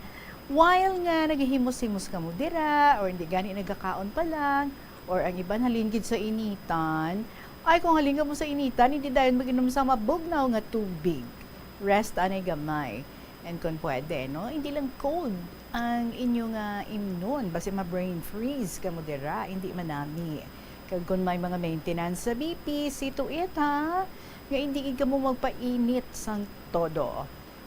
This afternoon, mapainit lang kita sa mga istorya diri. Nga aton mabatian, and especially sa mga istorya nga inyo luyag ngay palabot diri sa KLP, gani nga isulat na inyong mga istorya, luyag nyo man nga ma-share diri sa KLP. Come on, write your stories, email them sa Bombo_Iloilo at bomboradio.info. Pwede gid sa gihapon isulat ina. And then ipadala sa kahapon lamang program, DOAFM, Bombo Radio Iloilo, Sky City Tower, Mapa Street, Iloilo City. Again, this is Tita Regina. I'd like to welcome you all with a song from Ernie John Colores and Glenn Bawa from the Bombo Music Festival. Sabi ko naman sa'yo. Good afternoon and welcome. Heto na ang araw natin, ang araw na di dapat palampasin. At sa ilang sandali, bawat agam-agam mo ay mapapawi. Heto na ang araw natin, na ihahayag ang ating mga damdamin. At sa harap ng dambana, sana ay iwan mo na lahat ng duda. Sabi ko naman sa'yo, walang ibang gaya mo na magmamahal sa'yo ng totoo. Sabi ko naman sa'yo, mawala na lahat, mananatili ang pag-ibig kong ito. Hindi ka iiwan at hindi ka bibitawan. Sabi ko naman sa'yo, pag-ibig ko'y totoo. Kapag sinabi ko, paniwalaan mo, paniwalaan mo. Nagtataka ka siguro kung bakit ako ay sadyang porsigido. Makapito mo na akong tinanggihan, di kita sinukuan. Nagtataka ka siguro kung bakit ako ganito kaseryoso. Iniibig na kita kahit nung una ay di mo pa ako kilala. At sabi ko naman sa'yo, ang ibang gaya ko na magmamahal sa'yo ng totoo. Sabi ko naman sa'yo, mawala na lahat, mananatili ang pag-ibig ko ito.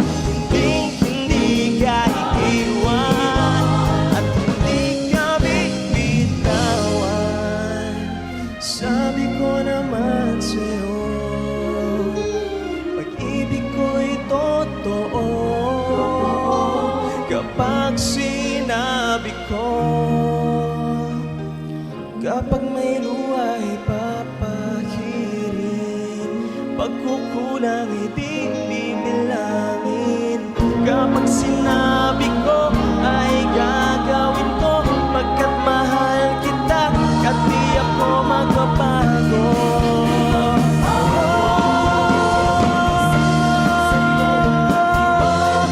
Sabi ko naman sa'yo, paniwalaan mo.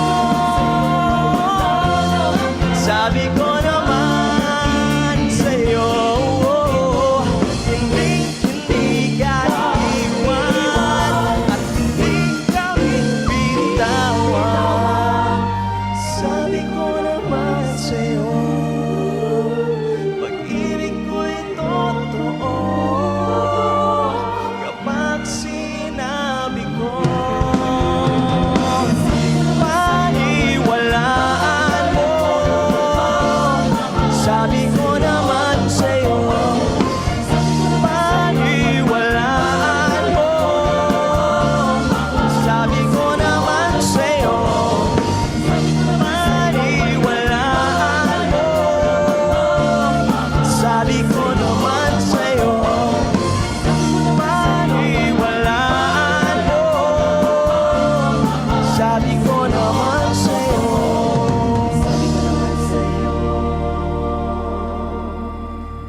Sabi ko naman sa iyo, di ba? Sabi ko na sa iyo Tig-ag na lang iyo. Email na inyong mga stories dito sa KLP so that we can have a good laugh together or hindi gani, we could cry together. Paki-email sa inyong mga stories sa bombo_iloilo at bomboradio.info or you write that and then you send that sa kahapon lamang program DYFM, Bombo Radio, Iloilo, Sky City Tower, Mapa Street, Iloilo City. Here we go with our first story this afternoon from Nenen Sangharo. My ever dearest, Tita Regine.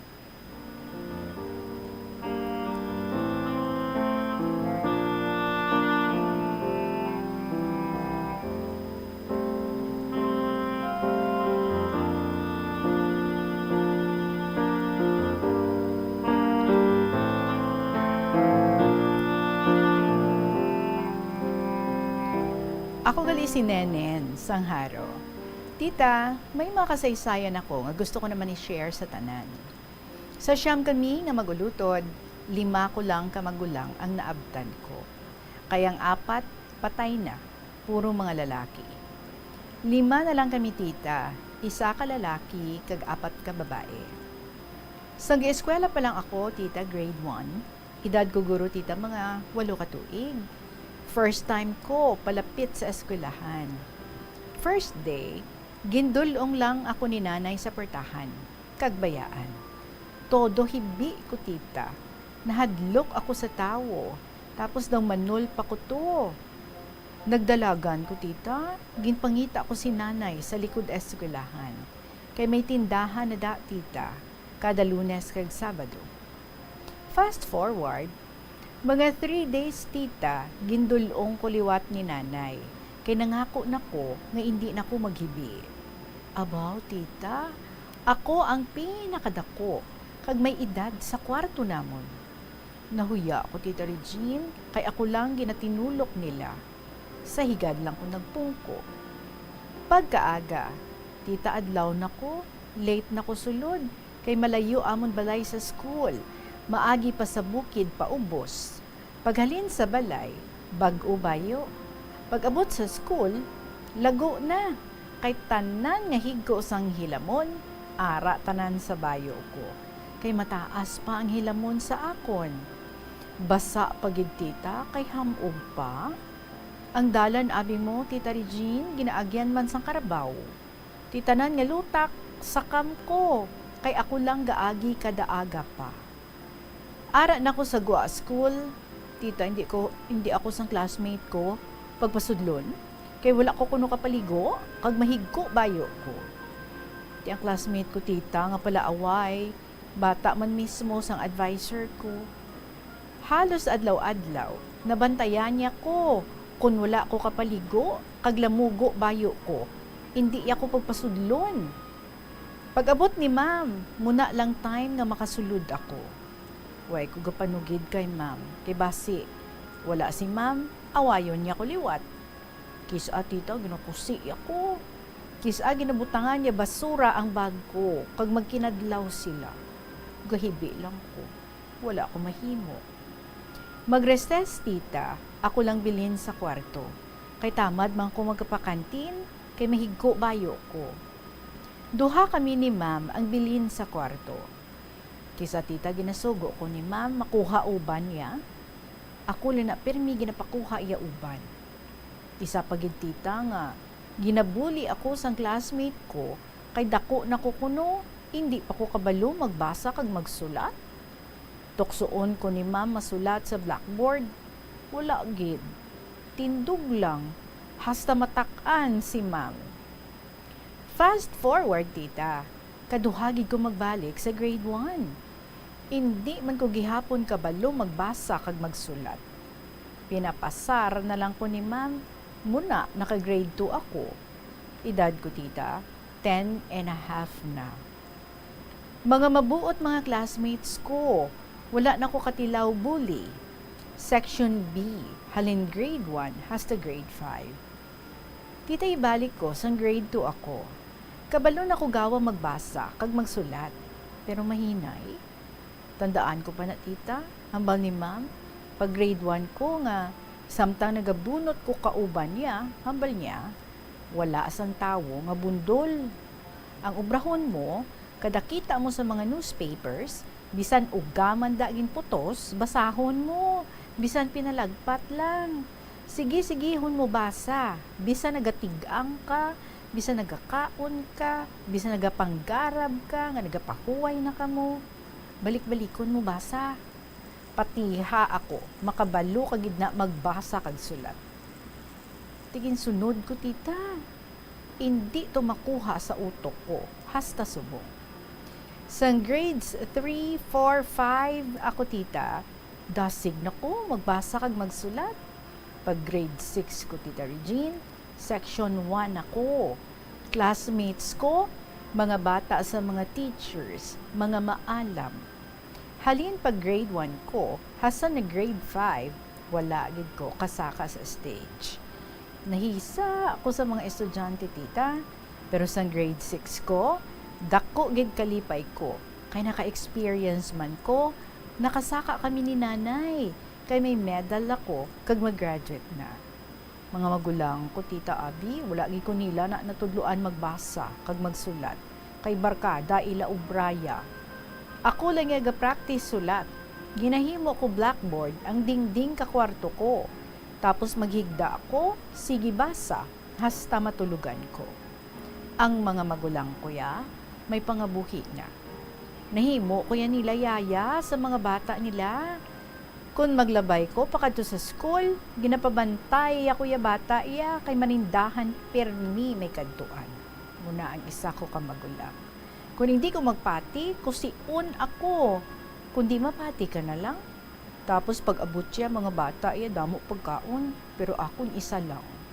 Palabhon ka pa, palutuon pa, sangdala niya nga isda. Kaya ni nanay, giskwela ko, gali, gayaya ako. Sa apat ko nga magulang, tita, tanan nga bata nila, ginabantayan ko. Subong, tita, 3 na lang kami bilin. Puro mga babae. Ang isa ato sa Capiz, ang isa ara sa abroad. Kag ako, diri sa Iloilo. Wala man sila ga-contact sa akon, malayo ila buot sa akon. Kay sa amon nga 3, ako lang ang pigado.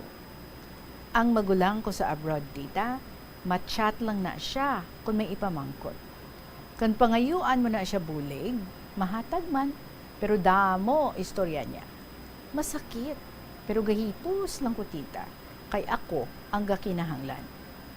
Ang magulang ko nga sa Capiz naman niya, kung hindi ko mga musta, hindi man ka dumdum mag-chat, budlay gidya, kung layo anay, kag busy na sa kada pamilya.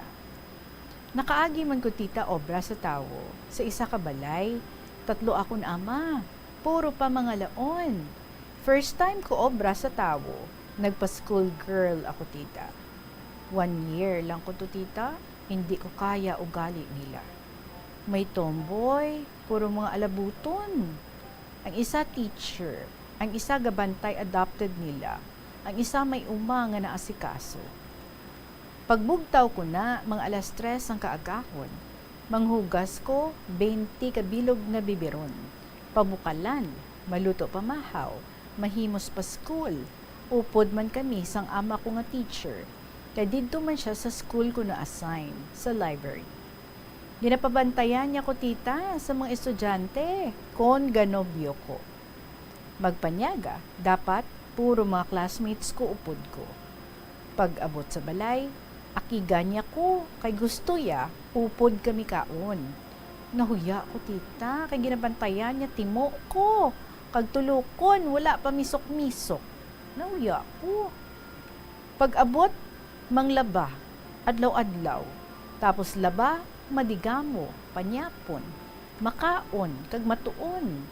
Hindi ka katulog, kung hindi ka pangadi, napulo ka amay namon, napulo man ka maghimaya ka Maria.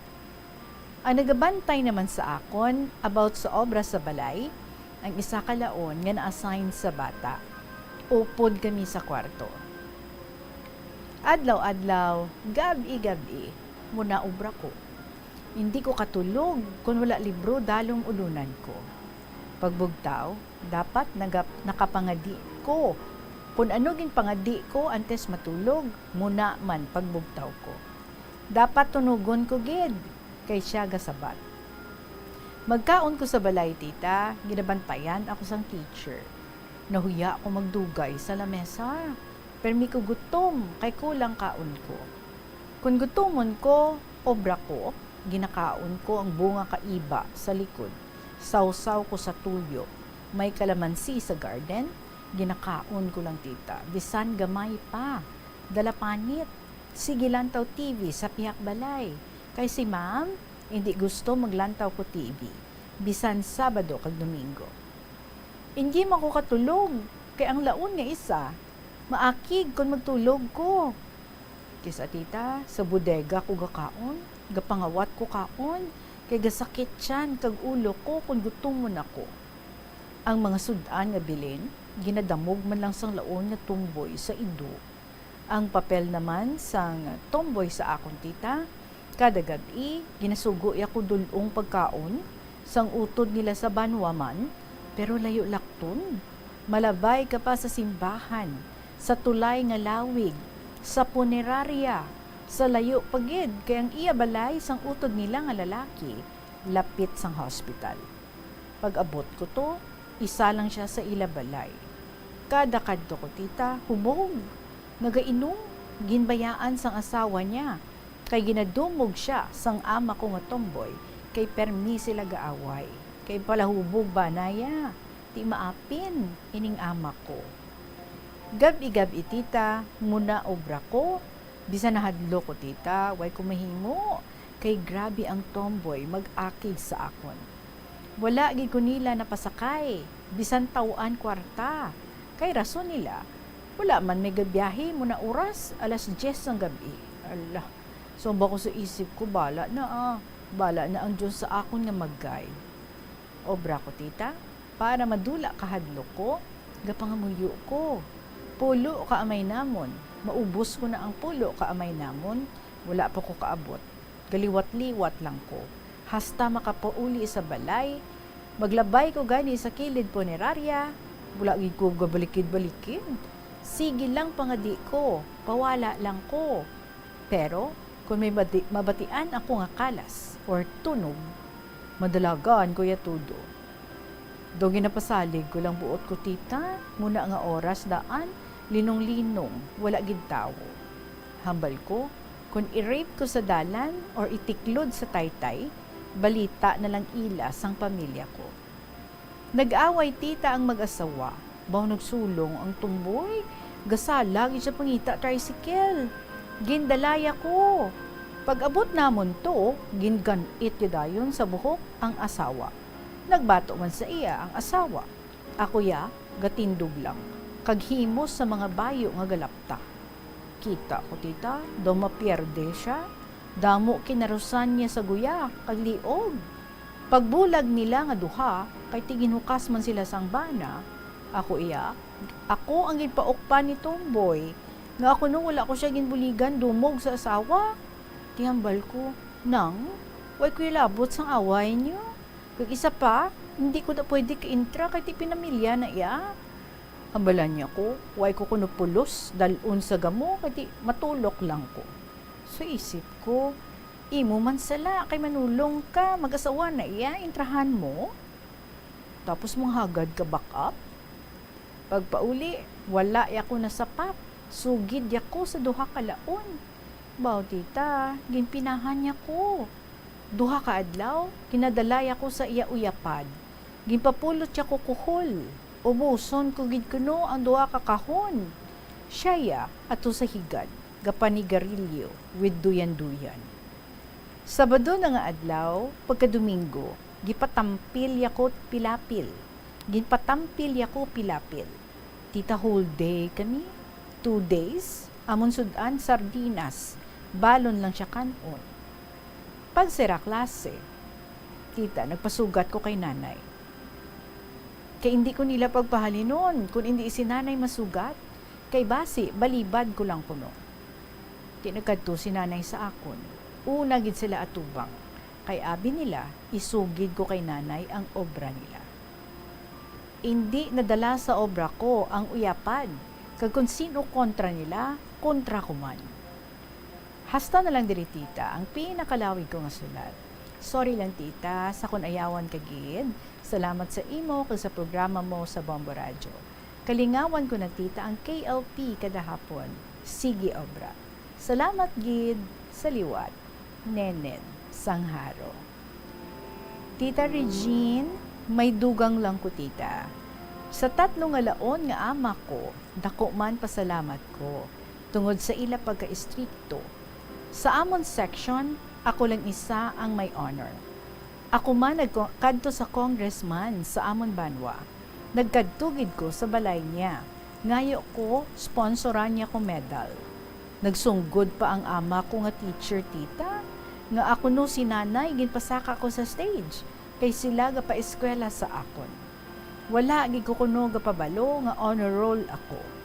Tiyambal ko, ma'am, nahuya ako, gusto ko si nanay para malipay man siya. So hasta diri na lang tita. Salamat gid sa liwat.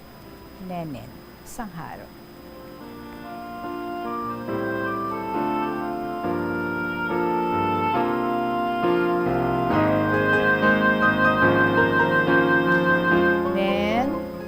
Charge it to experience na lang no? Pat hindi taman ma-deny, damo-damo ka man sa mga na-learn. Although, mga kalabanan, mga kabudlay, but out sa mga kabudlay nga ini, amo manis siya, no? Amo manis sila ang nagpabakod sa imo. Kung bala, no, kung kaisal ko kakibot ako, as in, makabati ako istorya, nga ginahimo nga schoolgirl, tapos, tanan-tanan ng mga ulubrahon, ang ibang budlay pa nga mga ulubrahon, ginapahimo sa ilang schoolgirl, tapos ginatipid sa pagkaon, sa balon, and then, wala na gali ginasweldohan. So, do anong kabudlay, no? Para sa isa ka babae, for that matter. But, bangod nga pangibabaw gid, nga inabala, no? Nga, makaeskwela ka, makatapos ka, may tinapusan ka, kag para nga maulikdan mo man ang imo nga pamilya. Makabulig ka man sa imo nga pamilya. Kag sa imo nga bahin, sang you had the chance nga makakuha sang medal. Ang una nga nagsulod sa imo kaisipan, amo ang imo nga mother. Understandable. Because siguro siya ang ginahimo mo nga inspirasyon, kaupad ang mga iban pa nga miyembro sa imong mga family, to do your best, to do better, to endure ang tanan nga mga kabudlay, so that sa ulihi, kamuya ang magbinuligay. So that sa ulihi, nga may capacity ka na to help, sila gid ang una mo nga buligan. Sige nen, salamat gid. I know, ang tanan nga mga kabudlay nga ato, nga imo nga naagyan, may mga napulutan ka gid. Kag may iban dira, no? Nga siguro gina-apply mo na sa imo nga pagpangabuhi. And with the so many things nga imo nga na-learn, take them as lessons and at the same time as motivations. Puwera na lang ang mga hindi maayo. Pwede masunod ang mga maayo, but hindi lang ang mga malain. Okay? Puwera lang gali ang mga hindi maayo. Okay? So, sundon ang mga maayo nga ilagin tudlo, ang ilangagin pakita sa imo, but puwera na lang ang mga malain. That's what I meant. Thank you so much, Gid, sa imo nenen Sangharo for sharing sa imo nga story diri sa KLP. Oras naton, it is now 2:33. Magapanumbalik kita with another beautiful story para sa inyo. This is Tita Regine. Magabalik ang KLP pagkatapos ng Gid sa pila ka mga importante nga mga pahibalo. Umpisa sang pandemya nangin mas conscious na ang mga tao sa personal hygiene bilang kabahina sang COVID-19 prevention. Apang magluwas sa COVID-19, madamo pa sang iban nga germs kag virus ang kinahanglan likawan agud indi mag-angkon sang sakit. Yari mga proper hygiene practices nga dapat muhimuon agud maligawan ang nagkalailain nga sahay sa malatian. Insakto nga paghugas sang kamot, pagpaligo adlaw-adlaw, pagpabilin sang good oral hygiene, pagsunod sa cough and colds etiquette. Ang simple nga paghusay sang buhok ang may pila ka maayo nga benepisyo sa lawas. Sunod kay Arthi Ragurama, founder sang Dega Organics nga nagaproduce ng handmade bath kag body products sa New Delhi, India. Ang mga tawo nga may dry hair, ang masami hindi mahilig nga maghusay sang buhok bangod sa kahangawa sang hair fall. Apang, ang masami nga paghusay sang buhok ang makabulig sa blood circulation sa aton nga scalp. Naga-nourish man ini sang hair roots, naga-promote sang growth, kay nagabulig man agod nga malikawan ang hair loss. Nga ginadubilian ang iligal nga droga. Makamamatay. Ang nagagamit sang shabu posible mapatay tungod sa cardiac arrest o kung hindi gani tungod sa drug overdose. Makaguba sang lawas. Makadulot ini sang pagkaguba sang kidney o kung pag-angkon sang hepatitis. Posible man nga malatnan sang acquired immune deficiency syndrome o kung AIDS. Maglikaw sa iligal nga droga para sa matawhay kag malinong nga komunidad kag pamilya. Isa ka man bala sa mahilig magsuksok sang skinny jeans? Manami ini nga isuksok bagod nagahurumagi ng kanami sang legs ang isa katawo. Suno kay Dr. Hilary Jones, Tena Brand Ambassador sa Texas, may dako man nga epekto sa lawas ng lalaki ang pagsuksok sang skinny jeans. Iyaring pila kamalain nga epekto sa pagsuksok sang skinny jeans. Makatugas ang permanenteng muscle damage. Mas maayo suno sa eksperto nga maggamit sang cotton fabrics. Agod mangin komportable kag magkalikaw sa hindi maayong epekto sa lawas sang skinny jeans. Paano bala mahibaloan ang isa ka impormasyon nga nagapatalang? O kun sala? Una, i-check gid ang source kung sa diin inihalin. Kung ang impormasyon halin sa reputable news outlet, makit-an ini sa ilang website.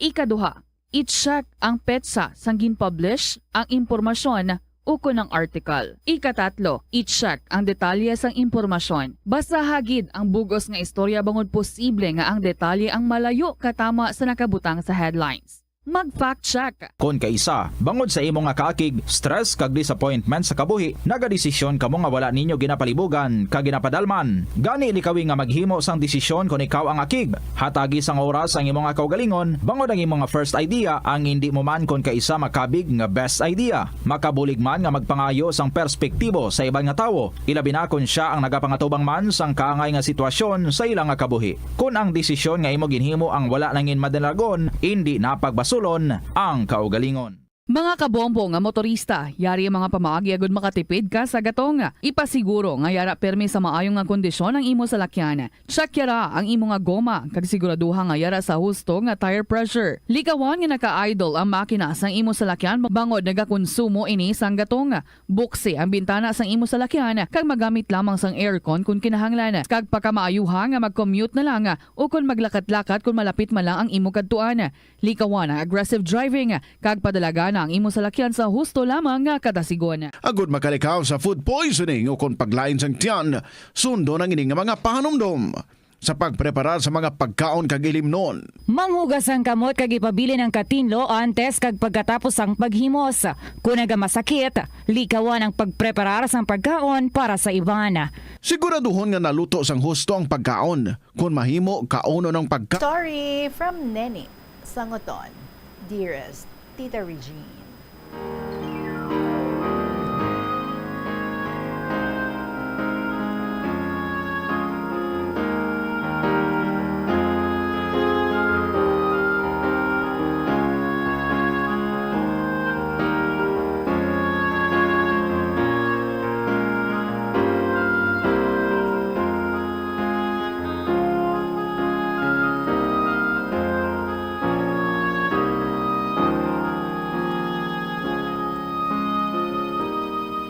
Una sa tanan, ginakamusta ko kamodira sa Bombo, ilibinagid sa imo, Tita Regine.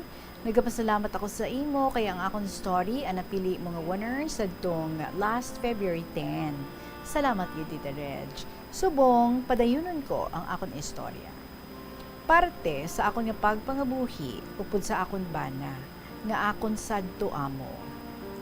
Suguran ko, sang 3 na ang amon bata. Year 2002, sa na-hospital ang akong bana. Sanggin sakit siya sang akong utod nga lalaki, nga upod man niya sa obrahan. Kay tungod sa hinubog nga istorya. Tita, gindusak-dusak sang botelya nga buka ang guya sang akong bana sang akong nga utod. Tigna-hospital ang bana ko. Madugay siya sa hospital, 3 weeks kami sa hospital, kay na hemorrhage ang pilas niya tita. Ginbuligan man kami sa iyang utod sa mga balayran sa hospital, pero naakig sila. Gani, wala na sila naga-communicate sa akon halin sadto. Gani ang akon nga bana, nagapahubog lang permi, kag ginaaway niya ako permi. Ang iya nga kinitaan, ginapahubog lang niya. Gani, permi lang kami magutuman sa akong 3 kakabataan. Gani nangita ako obra. Tanan nga obra, ginaobra ko. Pati biyahe sa tricycle, tita na himo ko. Year 2003 hasta 2004, nagabiyahe ako sikad, Tita Regine. Ay ikatatlo ko nga bata, 3 years old pa lang, ginaangkas ko lang tana sa tricycle. Ang duha ko ka bata, naga-eskwela na ang magulang, kag manghod niya. Pareho sila nga grade 2 na, kay nagdungan sila grade 1. Ang akon subang, 7 years old siya na grade 1, pero tita ang akon ikaduha, 5 years old pa lang grade 1 na. Kaysang daycare sila, gindungan ko sila nga duha. Gani, sa edad niya nga 5 pa lang katuig, grade 1 na siya. Maalam ang ikaduha ko nga bata, halin sa elementary hasta mag-high school, star section ini siya tita. Ibalik ko tita, sang gagmay pa sila. 3 pa lang ini sila tita. Nagabot diri ang akon nga ugangan, nanay sang akon bana. Nagabot siya diri sa amon nga lugar. After sang 2 ka tuig, nga wala kami communication sa ila, nagabot siya diri. Nagapanggarab gid kami sa uma tita, sang gintawag kami sang amon tupad balay. Habalya sa bana ko, mapuli anay sa balay, kay may gapangita sa amon, hindi niya kilala. Wala man siya binaghambal, nga si mami mo, ara, nag-abot. Hambalan niya, may gapangita lang. Pag-abot namon sa balay, nakibot yun kami, kag naghibi ang akon ugangan, sang nakita niya ang iya bata. Waay na kami kabalik sa umatita, waay na kami katapos panggarab humay, kay hindi na si ugangan ko gusto. Ang amon nga balay nga ini tita sa isa ka squatters area ini. Gani damo tao. Sang nag-abot akon nga ugangan, nagatumpok ang mga tao. Damo marites. Kag pagkahapon, may nagmaoy tita, may naglagsanay kutsilyo. Ay nako tita. Pagkaaga, nagsiling si ugangan nga mangita sang maupahan nga layo sa ginaistara namon. Nangita kami sa iluhan sa banwa, lapit sa eskwelahan. Pero, ang ginhalinan namon nga balay, or ang ginhalinan namon nga balay, tita, amon gid ato nga balay, ginpatindog namon ato, sa ginapadalaan pa nila kami sadto. Sa Lacton, nangupahan kami. Nagstay si ugangan ko diri 2 weeks, kag nagbalik sa Manila. Ginapadalaan lang nila sang balayad sa balay. Tag 3,500 pesos ang upa sang balay tita. Sa nagpuli na ang nanay sang akon bana, nagbalik naman ang akon nga bana sa iya bisyo, ang ino. Hasta sa ginbaligya niya ang amon nga balay sa ginhalinan namon nga squatters area. Wala ko kabalo kung why ako ginsugiran sang amon didto nga tupad balay. Ang balay namon nga ato tita, ginpaobra ko amat-amat lang. Hasta sa nahuman. Ginbaylo lang niya sa ilimno. Puwerte ang away namon tita Regine. Kay nanugunan did ako sang balay. Halinsad to, permi kami gaaway. Ganisiling ko sa iya, mapauli na lang kami sa uma. Kaysa magtener kami sa banwa, nga wala man kami makaon. Ang ginapadala sa iya utod, husto man lang ibayad sa renta sa balay. Hindi man siya magsugot, kagatawag iya nanay sa tag-iya sang balay, kay may telepono. Gani sang nagtawag ang akon nga bayaw, ginistorya ko nga masaylo kami, kay wala man kami hanap buhay diri sa banwa. Gani, ginambalan ako sang bayaw ko kung ano ang hanap buhay namon, kay tagaan na kami. Ginsilingan ko siya nga tricycad. Gani tita, gipadalaan na kami balakal sang 4 gid ka tricycad.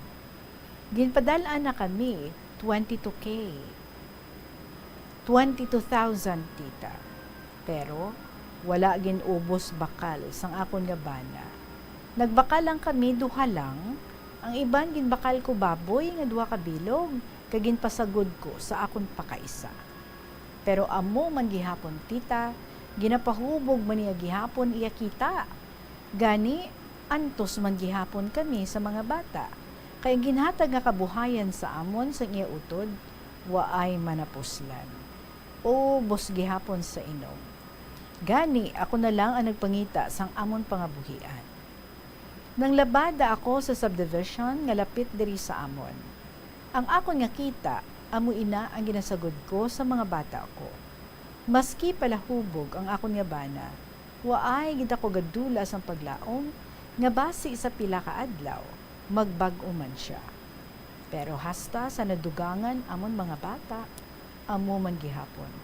Wala man siya gabago. Nagbata ako sa amon ika-4 nga bata. Nagapasakit ako tita. Hubog siya ya. Gani ang akon lang tiya ang nagtawag midwife nga nagpabata sa akon. Sa nagbata na ako, gindulong niya ang nagpabata sa akon. Huwag siya kabalik dayon, kay gabiyahe siya tricycle. Sa dalan siya gakatulugan, sa sobra kahubog. Nagakagutuman ako tita, kay wala ako makaon. Gani, maski bag-o pa lang ako bata, gaobra na ako. Ginahigot ko lang ang akong bigkis. Ang bigkis ko tita, ang ginahigot bala sa hawak, para hindi ikaw pagsuhuton sang hangin, para hindi ako mabughat, kay bag-o ako bata. Sa laktod tita, nagbusong naman ako sa ika-5 ko nga bata, babae. Ang upod ko bala nga nagkadto dira tita. Sa nagbata ako sinisaiya, tita Regine, puwerte gid kapigado. Kay summer ini nga bulan, July. Gani, isa pa lang kaadlaw ako nga nagbata, nang labada na ako para makakaon ang akon mga kabataan. Tanan nga kabudlay, akon gid na agihan sa pagpangabuhi, upod sa akon nga bana. Pero wala ako nagsurrender tita. Sige lang akon nga pangamuyo, nga hatagan lang ako sang Dios sang maayong lawas, kay magagmay pa ang akon mga bata. Maski palahubog ang akon nga bana, kung magpauli ini siya nga hindi hubog, dinaobligar ko gid ang akon nga obligasyon sa iya tita. Gani, nadugangan namon bata, hasta nag-anom na sila. Sang anom na sila, dira na naman nagsugod ang akong dako nga problema, kay nagmasakit ang akong suba nga bata. Tita Regine, diri lang anay asta ang akong sulat, kay maluto pa ako sang panyapon sang akon mga amo. Sugpunan ko lang iniliwat, Tita Regine. Salamat yun nga madamo sa imo, ang imo maukod nga tagpalamati, Nene, sangoton.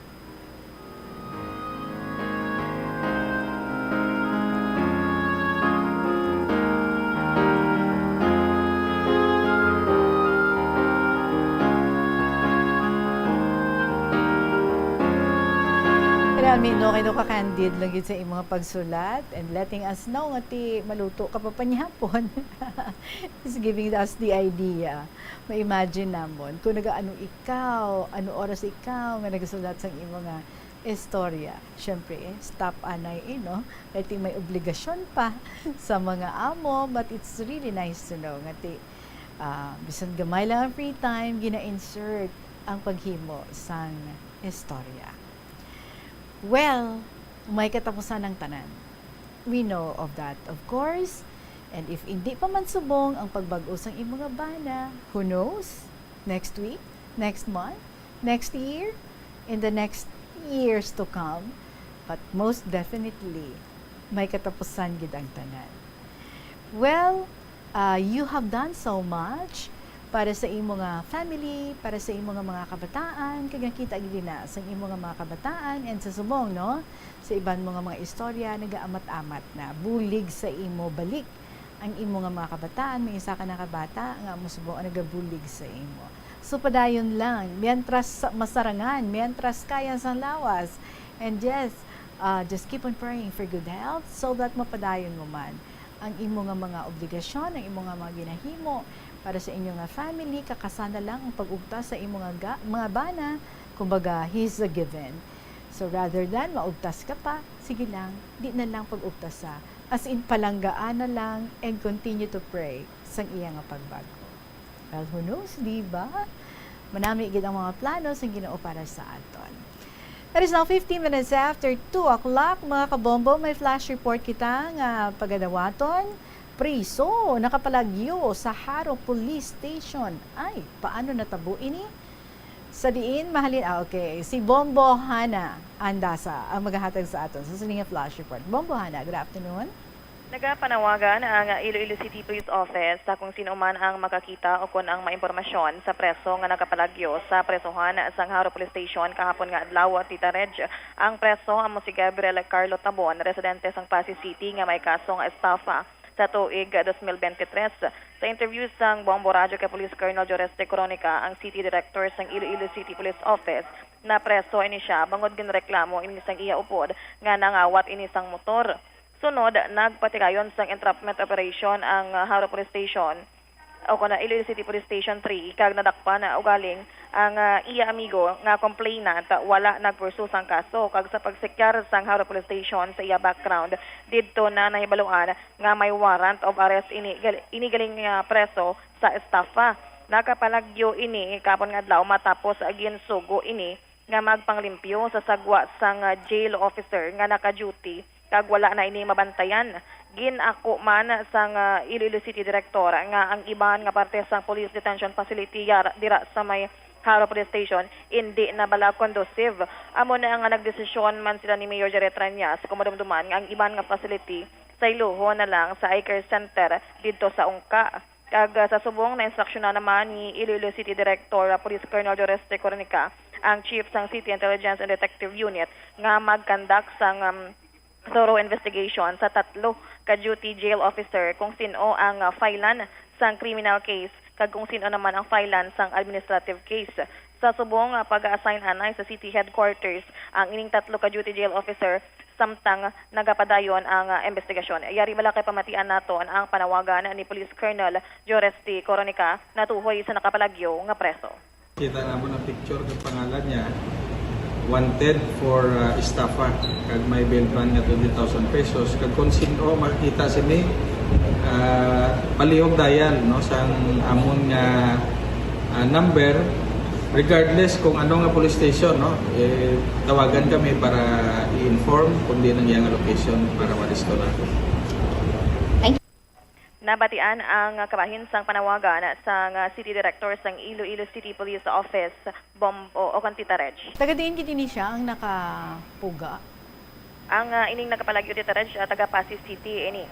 I see. So very may pagka-lax gali no ang pagbantay sa mga preso dira. Kag kapien ta bala kay tilo nagsalig iniguro sila nga which is hindi kita pati pwede ini nga ang preso ang palimpyuhon mo sa facility kay tatlo sila ka duty jail officer dira kag ginpabulos sang ining nagahead sang duty jail officer sa iyang upod apang kay tigin sugo bala nga magwaanay kag magpanglimpyo sang facility which is hindi tani ang dapat nga buhaton sa mga duty jail officer kay ti ang sulmo sa isip mo nga preso ang inang isubuon mo nga magwa kag magpanglimpyo sa nga inang facility at Tita Reg. Ang facility sa diin na ayon? Amo ini ang sa may Haro Police Station ang person under police custody ang ining preso dira sa may Haro Police Station nga nahamtang gid sa may ila nga daan nga office dira sa may malapit sa Haro Plaza Tita Reg. So dira man na siya na detain? I see. So ano subong action sa aton nga mga kapulisan? Sa subong ipag-investigahan gid ang ining 3 ka duty jail officer kung sino diri ang filean sa criminal case and administrative case kag sa subong ipag-assign anay sa city headquarters ang 3 ka duty jail officer samtang nagapadayon ang investigasyon diri Tita Reg. All right, sige. Salamat Bombo Hana. Balita nagikan sa Iloilo City Police Office, ini si Bombo Hana Joy Mendoza Andasa para sa the number 1 and most trusted radio network in the country, ang Bombo Radio Philippines. Basta Radio, Bombo! Magapunabalik ang KLP pagkatapos lang gid sa pila ka mga importante nga mga pahibalo. Madaming salamat sa imong flash report, Bombo Hana Andasa. Kung sa imo pagbugtaw, magpalanakit man lang ang imo lawas, basi hindi ka naman namian magtulog. May panugyan ang pain medicine specialist nga si George Gergis. Simple lang. Una, maglikaw sa pagkaon nga nagapromote sang inflammation. Piliun mo ang madamo nga utan, prutas, whole grains kag seafood, bangod ginapataas sini ang antioxidants nga nagabulig sa pag-reduce sang inflammation. Mag-exercise apang hindi man pagpatamaan. Ang movement nagalubricate sang joints gani nga makalikaw sa pain kag stiffness. Ang cyberbullying among paggamit sang offensive kag masakit nga mga tinaga online na ukon pinaagi sa text. Ang bullying ang nagatuga sang kasubok kag depresyon sa biktima. Magluwas ni, magabatyag siya sang kaakig, pagkadula sang interes sa mga butang nga iya naluyagan kung ikaw ang ginbully. Una nga tika nga imo himuon, amo nga magpangayo sang bulig sa tawo nga imo masaligan. Paano ka bala makabulig nga mauntat na ang bullying? Simple lang, don't be a bully. Hindi mag-post online nga makahatag sang sakit sa balatyagon sa isa ka tawo.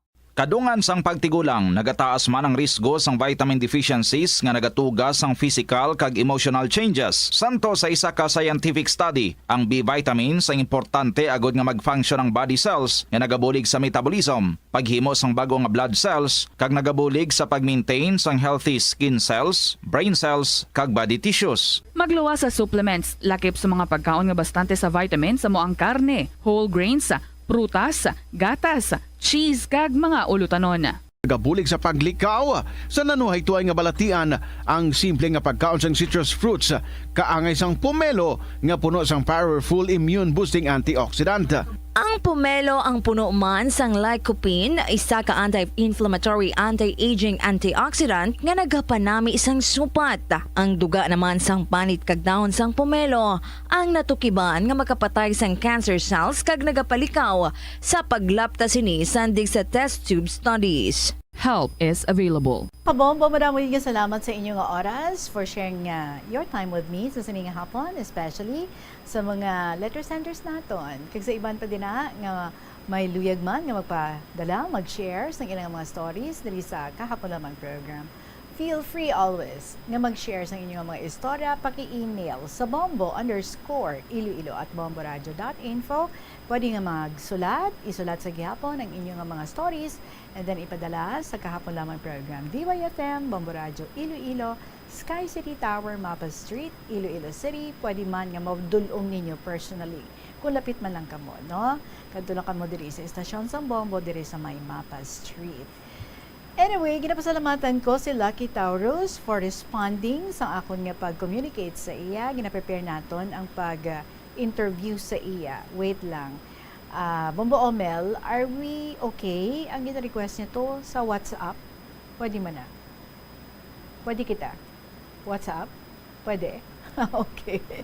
Sige, we will try to arrange what's best. But anyway, do may number ikaw na ginhatag diri sa amon. So, ma-communicate ako liwat sa imo. Anyway, madamo din salamat and I hope you could really find time para sa interview naton this Saturday. Si Lucky Taurus at Subong sa Romania.